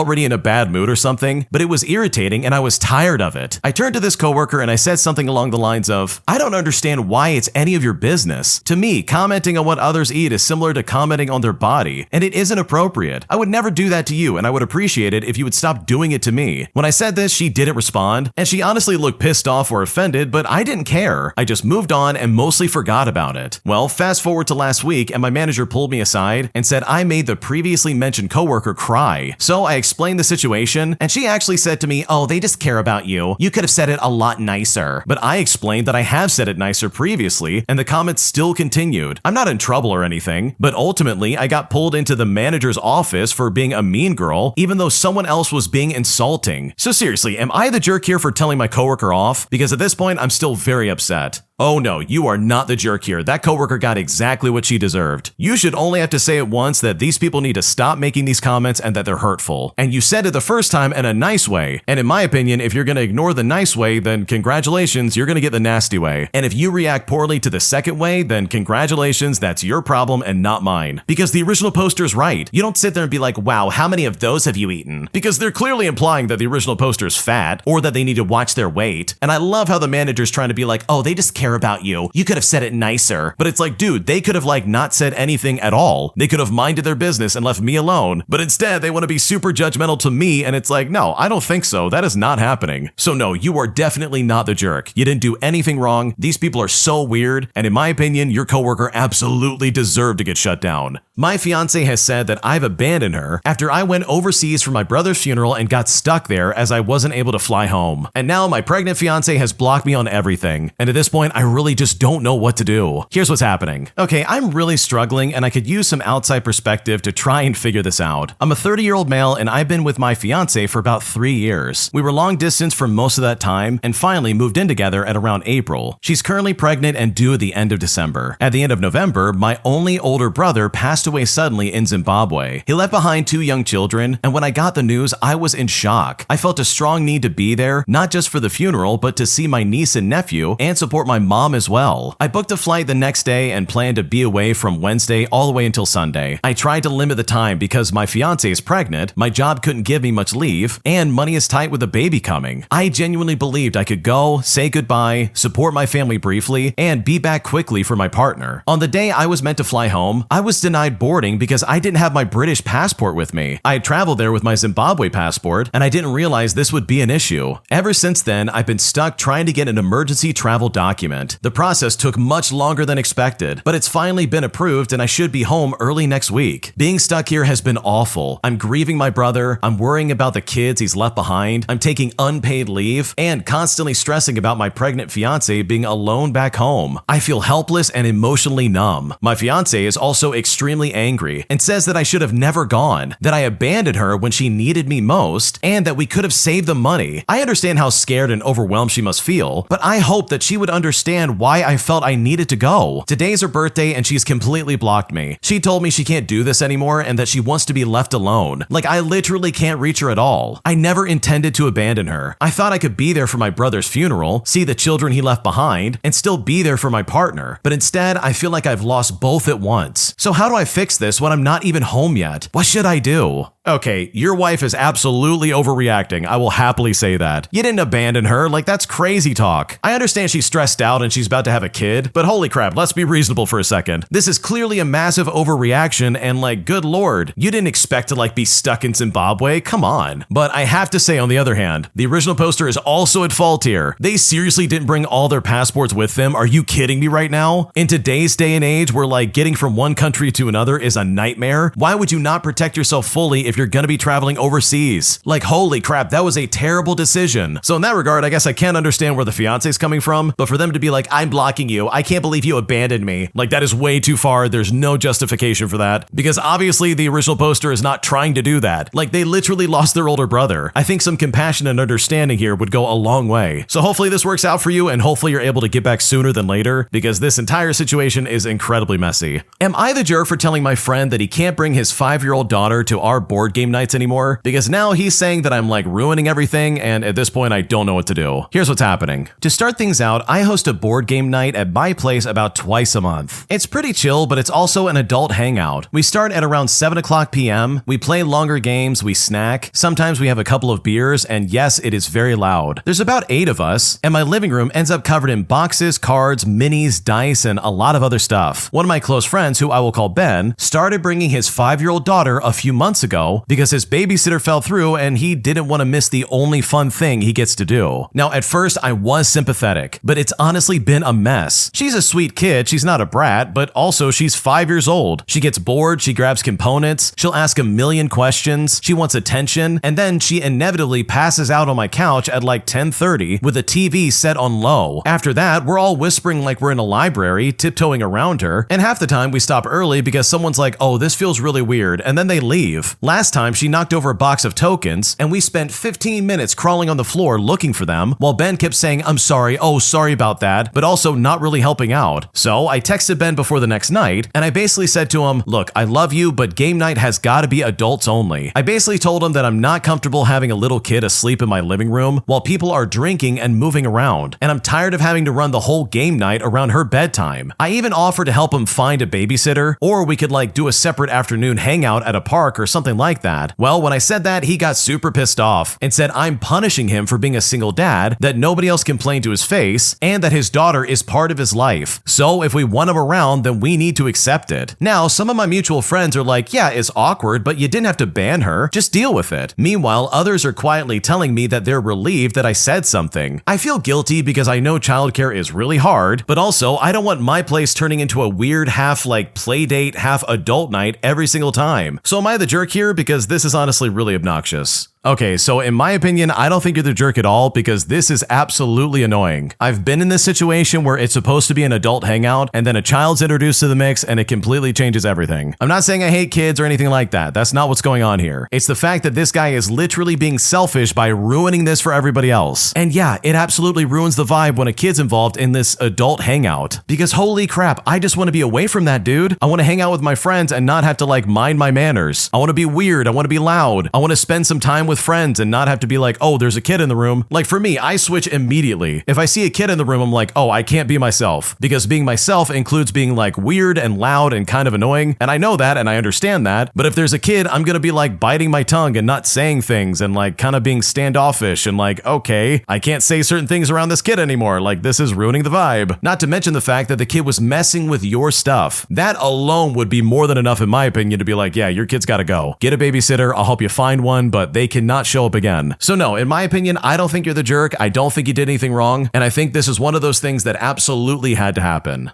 Am I the jerk for telling my mother-in-law that we are not paying for her appliances after she tried to get the entire household to pay for her personal purchase? Because now she has essentially freaked out on us and is trying to imply that we need to move out. And at this point, I really don't know what to do. Okay, so I live with my husband and his family. His family consists of his mother and his 2 older brothers who I will call Kevin and Alan. For some background, I would consider my husband's family being very close-knit, being that they always had movie nights, game nights, and dinner together the majority of the nights. And before the situation I'm going to be describing here, I got along pretty well with my mother-in-law. We recently got married and decided to move in with my husband's family because we want to save up for a house while I also finish my education. And of course, before making this decision, we had sat together as a family and discussed what everyone thought and if everyone agreed. Additionally, during this conversation, we had specified that we would have a timeline to move out even if it wasn't because we purchased a home. When I moved in about 4 months ago, we as a family decided to split every bill evenly and that my mother-in-law would send a text letting everybody know the total for the month. Well, last month, my mother-in-law decided to purchase some appliances for the home. This wasn't discussed as a family, and most of us didn't even know until like a few days before they arrived. When we found out about this, my husband and Kevin both separately spoke to their mom to make sure this was an individual purchase instead of a family one, because none of our appliances were broken or even non-functional, and she in both cases just stated that it was her purchase and just left it at that. Well, a month goes by, and the mother-in-law sends the bill text, and Kevin notices that the appliances have been added. He sends a text message asking why it's on the bill and that this needed to be discussed. But my mother-in-law only replied by saying, since we all use the appliances, we should all be paying for it. Since Kevin, my husband, and I were home, we have a conversation and decide to send the money excluding the appliance cost. And to my knowledge, Alan just kind of goes with whatever his mom says and probably sent the full full amount. Well, fast forward to a few hours later, and my mother-in-law comes home furious. But after some time, we all just state that we aren't going to pay for appliances that we didn't need, and had even clarified previously that we weren't even paying for. I left most of my commentary for my husband to handle, just so it wouldn't come off as me trying to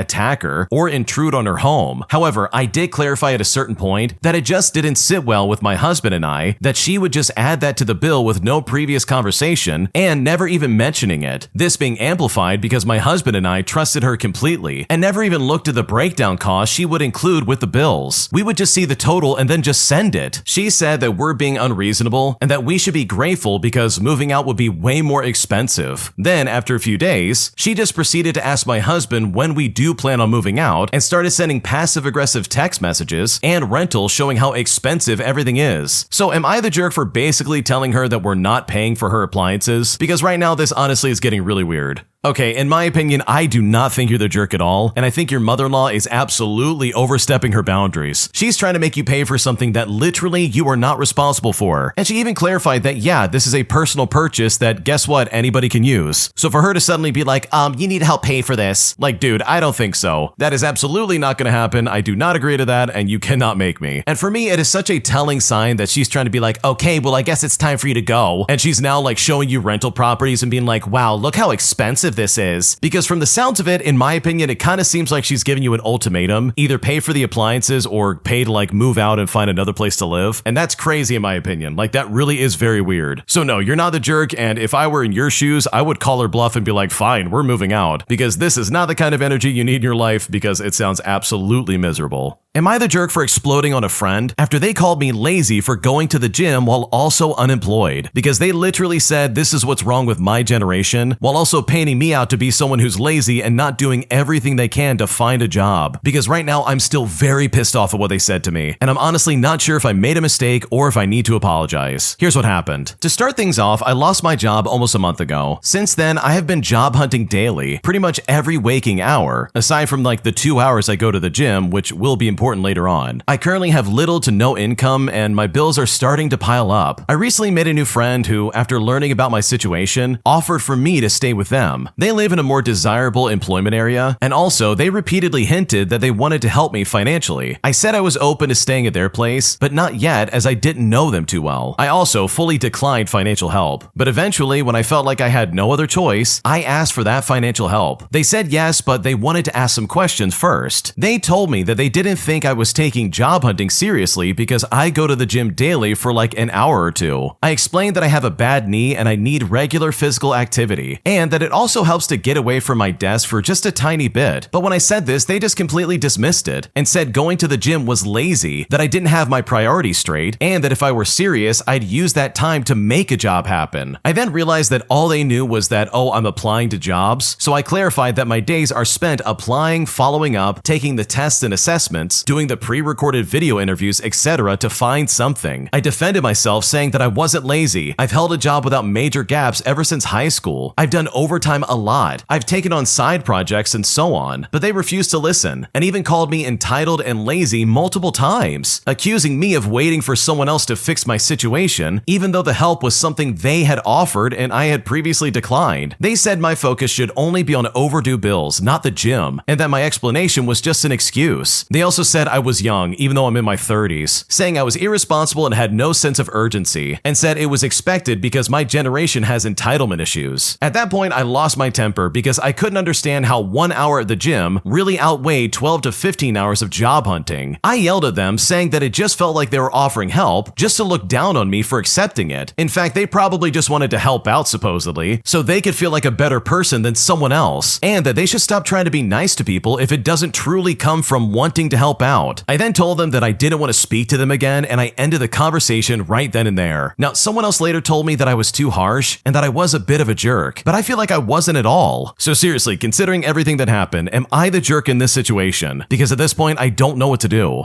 Okay, this person that you talk to is a giant piece of garbage. First of all, it is not a big deal to go to the gym while also looking for a job. You spend every waking moment of your life looking for one as it is. I think you're allowed to spend 1 hour working out just to stay in shape. Like seriously, that person is completely out of line trying to boss you around like that. And also, I think you're spot on. They probably were never going to help you out at all, and instead just wanted to tell you off while being like, oh, well, I'm trying to help you out. I'm helping you by telling you the truth. And it's like, dude, you're not telling me the truth. You're giving me some twisted version that you think is right, while also offering me nothing in return. Like, holy crap, what do they expect for you to fall at their feet and be like, you're right, I'm so wrong? Like, good lord, get a life. And I also have to say, it's really ironic that they want to be like, oh, you're so lazy and yet you're going to the gym. Like, no, that doesn't sound like a lazy person. I don't know what they're talking about. So no, you're not the jerk. I would probably explode on them as well. And hopefully you never talk to them again, because I know for a fact I would cut them off and never allow them back in my life ever again. My psycho parents basically did a real-life wife swap where my mom and another mom switched places for a month. But now that I'm older, I'm now realizing that this was not a normal occurrence. And I'm currently really struggling to come to grips with this because at this point, I don't know what to do. Here's what's happening. Okay, so recently I told a childhood story to a friend, and I fully expected them to laugh and move on. But instead, they looked at me and said, that's actually really taboo. And now because of that, I'm spiraling just a little bit. And I'm wondering if I'm overreacting or if I just normalized something most people would find pretty shocking. When I was 4 or 5 years old, my life felt really normal. I lived with my mom and my dad and my 2 siblings. My siblings played baseball, and during one season, they had an event where they were being recognized. And while at the event, our family met another family. But from that point on, our families became extremely close very fast. Their daughter was almost my exact age and quickly became my best friend. After that, we did everything together. Pool parties, road trips, vacations, even traveling out of the country. At one point, we actually took family photos together. Looking back, it is kind of wild, but at the time, it just felt like having bonus family members. For the next year or two, I was young at the time, so the timeline is a little bit fuzzy. There genuinely wasn't a time when we weren't all together. If someone had seen us, they probably would have assumed we were already one big blended family. But then one day, things changed. My dad moved in with the other family's mom, and the other family's dad moved in with my mom in our house. My siblings and I went back and forth between houses so that we could see both of our parents. And here's the thing, at the time, the show Wife Swap was hugely popular, so little kid me honestly thought this was just something adults did sometimes. I didn't question it, and I didn't really think it was weird, I just accepted it as normal. Well, fast forward to now. My mom has been married for over 10 years to the dad from the other family. Growing up in that situation came with confusion, emotions, and a lot of adjusting, but nothing ever felt openly hostile or chaotic. I always had access to both parents, and no one ever spoke badly about the other in front of us. But still, as an adult, I've started reflecting on how unusual this whole situation really was. I didn't realize until very recently that most people don't grow up thinking spouse-swapping households are just part of life. I've also noticed how much my upbringing shaped me. I'm now married to someone who shares a lot of the steady values and traits I grew up around, and it's made me think more deeply about how those early dynamics influenced my sense of family, my relationships, and what normal looks like. Now, it's important to note that this is something that my dad wanted. The wife of the other family was constantly having affairs, and so was my dad. And they did this as a last resort to save the marriage kind of thing. So they did a month-long trial period of switching spouses. And once it was over, everything went back to normal, and they pretended like nothing ever happened. But then, out of the blue, my dad packs his bags and leaves, my stepdad moves in, and I then started resenting my stepdad. In fact, my whole childhood was me hating him, blaming him and my mom, who had custody of me, for my dad leaving. My dad to this day is still not married and has a rotation of women coming and going. So to me, something that I thought was completely normal is actually something that is not common at all, and could have totally prevented me growing up resenting my stepdad if everything was done better. Today, I don't resent him, and I thank him a lot for what he's taught me and all he does for me in general, but it would have saved me a lot of stress, a lot of hatred, and a lot of pain growing up. But regardless, am I overreacting here? Like, is this normal? Because right now I'm not sure what to do.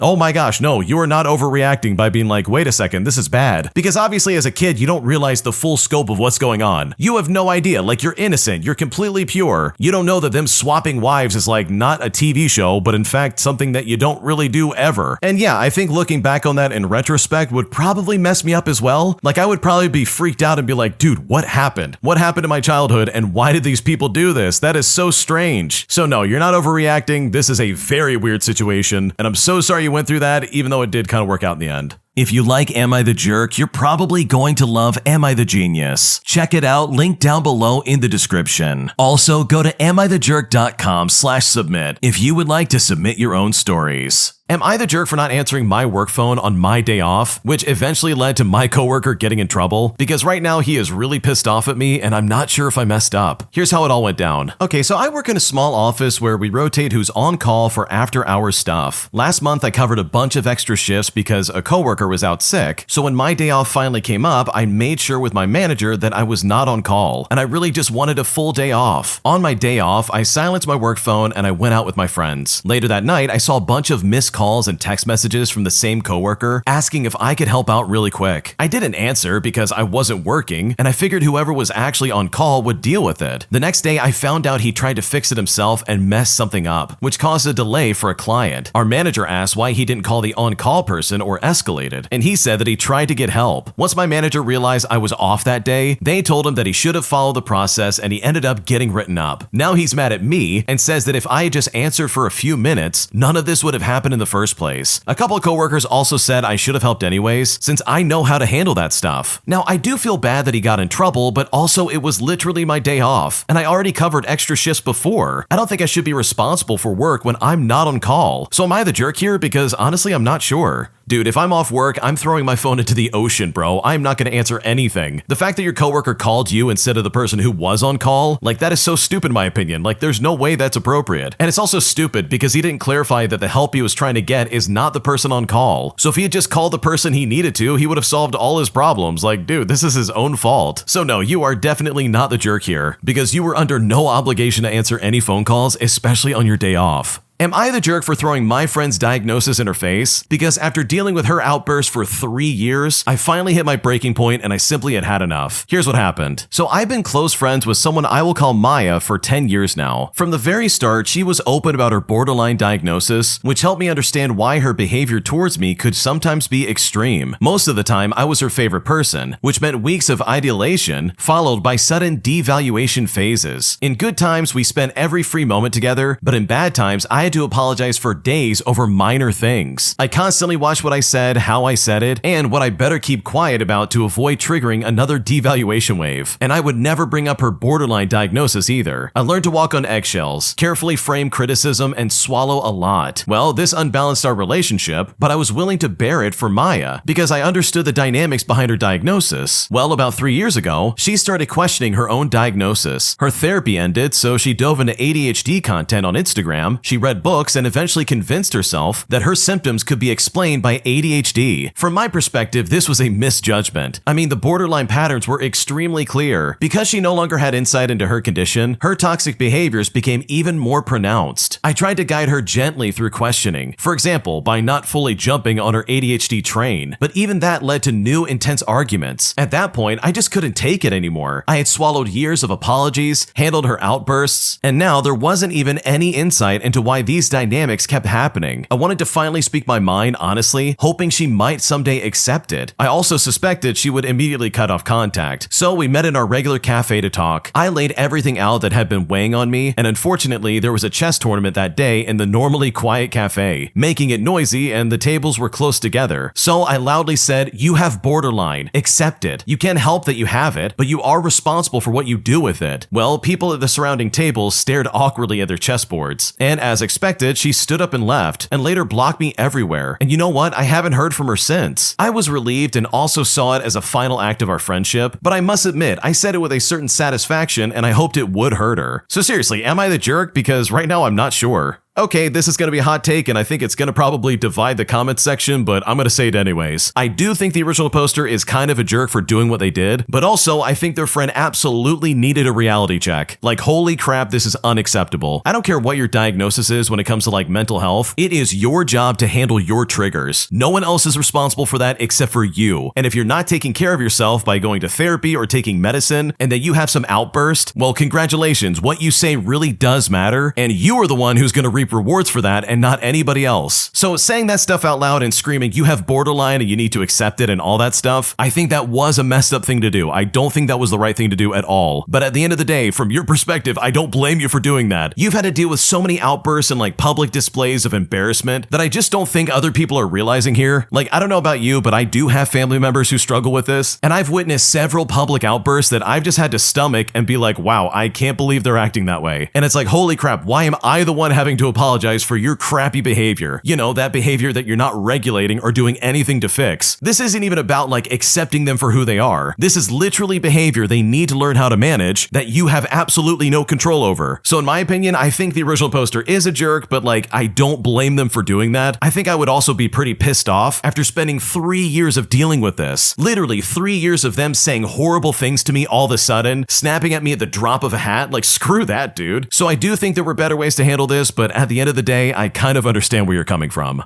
Today, I got revenge on my family by buying my niece the loudest toy possible for Christmas. And I'm honestly excited to hear about any fallout they're gonna have to deal with, because this is probably going to be the most annoying Christmas they've ever experienced. Here's what I did. Okay, so just for a bit of context, my family has always been really emotionally neglectful pretty much my entire life. They would do stuff like always forgetting my birthday or excluding me from family celebrations. And I'm talking stuff like Christmas or even weddings. It's always been a bummer to deal with, and last year I really broke down about it. But after 12 months of therapy, I feel a lot better about it this year, and I'm able to like move forward in some kind of way. So that being said, my older brother has a 5-year-old daughter who is the only kid in the family, by the way, other than some distant cousins. She's the first grandchild on both her mom's side and her dad's side, so she's the center of pretty much everybody's world. She is super cute and funny and energetic, and she's one of the few people in my family who I actually have a good relationship with. She and I have a particularly close bond, and I know it bothers my mom that she likes me more than her. Anyways, she's an only child, so she gets spoiled by everybody. But since I'm the coolest aunt ever, I spoil her more than most. I don't see her a lot because I live across the country, and also my family sucks, so I usually mail her a big box of gifts every Christmas, and then again for her birthday. Well, this year I was once again not invited to spend the holidays with my family, but that's not super surprising. So as per usual, I found her a handful of gifts and just mailed off the box today. Now, I love my niece with my whole heart. She is the best kid in the entire world, but she is still a kid. And like most kids, she can still be super annoying. This is totally normal, by the way, and not a criticism of her at all. It's just a fact of life that children can be annoying. And being that I'm not invited to Christmas again, I figured that I don't have to worry about maintaining a peaceful holiday for my family. I also can get a little bit of revenge for all the holidays and birthdays they've ruined for me in the past. Now, my niece is super into K-pop Demon Hunters right now, and she likes to sing all the songs and dress up like the characters. Since she's into playing Popstar, one of the gifts I got her was this super cute Sing and Bling karaoke microphone that comes with rhinestones so you can bedazzle it, and you can use it with built-in speakers or connect it to Bluetooth. Like, it is a real karaoke microphone. Not a super good one or anything like that, but it's not a kid's pretend microphone, and it's got some decent reviews for its loudness, so I know she's just gonna love it. She already never stopped singing, and the moment I saw it at the store, it's like I had this moment of divine inspiration. Ever since I was a kid, my family had this rule that they'll never tell any of the kids to stop singing because my grandparents used to tell my mom not to sing, and to this day, she has a chip on her shoulder about it. When I was a kid, my older brother went through a beatboxing phase, and no one was allowed to tell him to stop. And trust me when I say this, it was one of the most annoying 2 months of my life. Even me, the family's black sheep and lifetime scapegoat, was never once told to stop singing. Now everybody loves my niece, so I know for a fact that nobody's gonna tell her to stop or take the microphone away from her. Like, I know it in my bones. It's super cold and snowy where my family are right now. Like, roads aren't bad because there are no roads, kind of snowy, and they've all sequestered together in a fairly small house. Well, needless to say, their holiday is about to become a horror movie to the soundtrack of K-pop Demon Hunters, and not only are they all trapped inside, but there's also going to be no escape from the world's tiniest pop star. She's going to terrorize the entire household, and every time I think about it, I start to giggle like a mad scientist. I wish I could be there to see their faces, but of course the whole point of this is that I'm not there, and I don't have to suffer with the rest of them. Of course, realistically, if it gets bad, someone can just take the batteries out of the microphone, but I'm guessing at least for the first few days, she's going to be belting her little lungs out at full volume. I'm sure it won't actually ruin the holiday, but it will definitely ensure that it isn't a peaceful one, which really was my plan pretty much the entire time.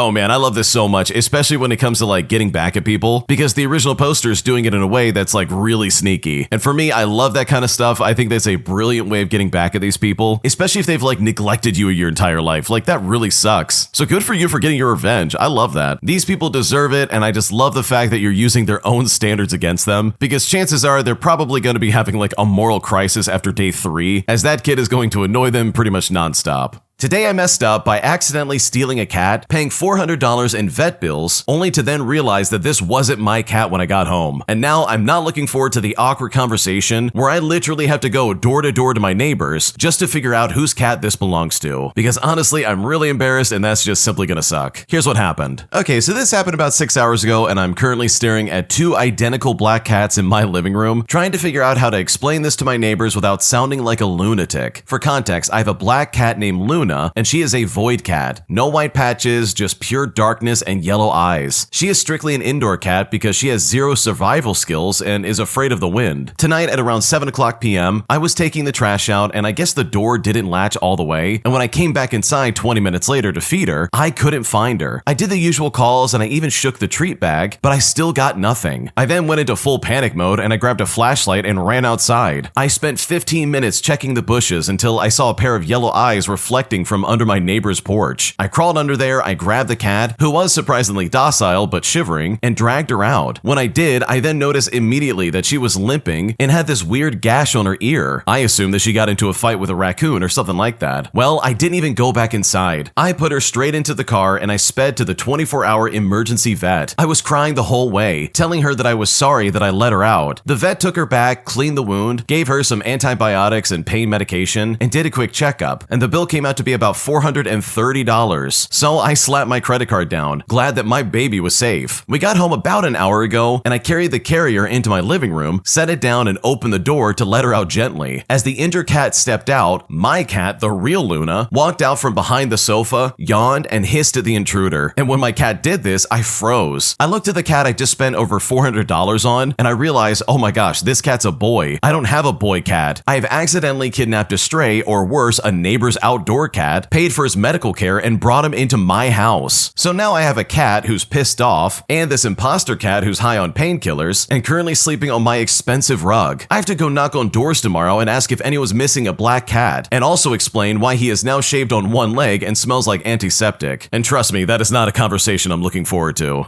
Okay, this is hilarious to me because I can absolutely see this happening. If you're like me or the original poster, if my animal's in danger or injured in any way, shape, or form, I'm immediately going to the vet and figuring it out. Like, we're not gonna tough it out, I'm gonna figure it out right now and get it taken care of. And I'm also of the opinion that, yeah, I'm gonna drop $400 for a vet bill if I need to. Like, dude, absolutely, there is no question here. Do I think that's overly expensive? Yeah, sure, it probably is. But if that's the make or break of my animal living or like passing away, then screw it, I'll pay the money and my cat gets to live. But for you to do that for someone else's cat is just hilarious in my opinion, because dude, that is so funny. This is really going to be an awkward conversation if this actually is somebody's cat, where you're like, hey, sorry about that. Your cat's feeling a lot better, but also I took him to the vet by accident. Whoops, my bad neighbors, sorry about that. So hopefully that goes well and they don't freak out on you like I know I would, but I think they'll be happy that you took care of the cat and you had the best intentions in mind, because you jumped right into action the second you saw any kind of problems and you took care of business. An entitled Karen demands that I stop smoking, as she says that it's going to be harmful to her children. But despite the fact that she willingly brought her kids into a hookah bar, I decided to put my foot down and tell her to get lost, putting her in her place in a way that I'm sure she will never forget. Here's what happened. Okay, so I live in a European capital that is, as most European capitals this time of year, currently infested by Christmas market fever. I would love to avoid this plague, but unfortunately, my favorite hangout is smack dab in Old Town, right between the two biggest Christmas markets. The hangout in question is a hookah cafe, which is clearly posted on the sign next to the entrance, and trust me, this will come into play later on. I like to come just as they open when it is relatively quiet, just to smoke, chill, and read or just work. This time of year, it usually fills up quickly with market goers who tend to be hopped up on mulled wine, and thus a bit loud, but honestly that's okay. I've got my headphones on, so it's not a big deal. Today, it was more quiet than usual, which was very welcome, because I finally gathered the energy to work on a task that I had been avoiding. I was engrossed in my work, so I barely took notice of a bunch of kids ages maybe like 5 to 8 running around, only briefly pausing to wonder what they were doing here, and then letting go of that thought once I saw that they were going in and out of the toilet. Well, that is until suddenly there's a hand waving right in front of my face. I look up and there's this middle-aged woman whose face and general demeanor spelled Karen in big bold letters. I remove my headphones and I ask politely in the language of my country if I could help her, and she says to me, English, and she says it in a tone that suggested that, hey stupid, do you speak it, would probably soon follow afterwards. I then reply and say, yes, can I help you? And from here, the following conversation happens. This Karen gestures towards my hookah and says, would you mind not smoking in front of my kids? I then responded, feeling befuddled, that, wait, this is a hookah cafe. But this Karen then raised her voice at me and says, I don't care. Move somewhere else. My kids can't be around all this smoke. Now, at this point, I was even more confused, and I said to her, like, where am I supposed to sit? I'm sitting all the way in the back already. She then looked at me again and said, I don't care, just leave. You are endangering my kids. At this point, I was really aggravated, and I said to her, listen lady, this is a hookah cafe. People come here to smoke. You should not be bringing your kids here. Now please, just leave me alone. The Karen then looked at me and said, oh, so you're not gonna move? And at this point, I was just completely done with her, so I said, no, get lost. And at this point, I put my headphones back in. She looks at me in disbelief, and then after a few seconds, lets out a huff, I'm assuming, gathers the kids who are watching intensely from across the room, and then finally leaves. The waitress, who knows me well, comes to my table and says, what was that all about? But I replied to her by saying, right? And then I head right back to work. But honestly, even after all this happened, I'm still really confused and I'm just not sure what to make of this. Okay, I cannot stand people who go into spaces that are meant for adults and then try to police it when they bring their stupid kids with them. This is like walking into a cigar shop and being like, guys, you all need to stop smoking. My kids who I willingly brought in here, they're gonna get sick if they keep breathing in this smoke. Are you kidding me? And it's like, first off, she only came in there because she wanted to get a bathroom for her stupid kids. But for her to then go around and be like, no, stop smoking. What are you doing? This is bad for my children. Like, dude, if you didn't want your kids to be around smoke, don't go into a smoke shop. What are we doing right now? This is so dumb. It's entirely ignorant for her to walk around that place and be like, no, you cannot smoke around my kids, while also willingly bringing her kids into a place like that in the first place. Like, dude, if you wanted to use the bathroom, I'm sure there's a Starbucks around the corner. Like, why not just go there and be like, okay, go to the bathroom and then we'll be on our way. Especially in a capital city. Like, I'm sure Starbucks has their claws latched into probably like every European capital there is. So yeah, you were completely in the right. This Karen's out of her mind for acting like that. And in my opinion, she had absolutely no business being there in the first place. When you subscribe, make sure to hit the bell to turn on notifications. To finish listening to all the stories, check out the playlist at the top of the description. And if you like Am I the Jerk, make sure to subscribe to Am I the Genius. Everything will be linked down below in the description.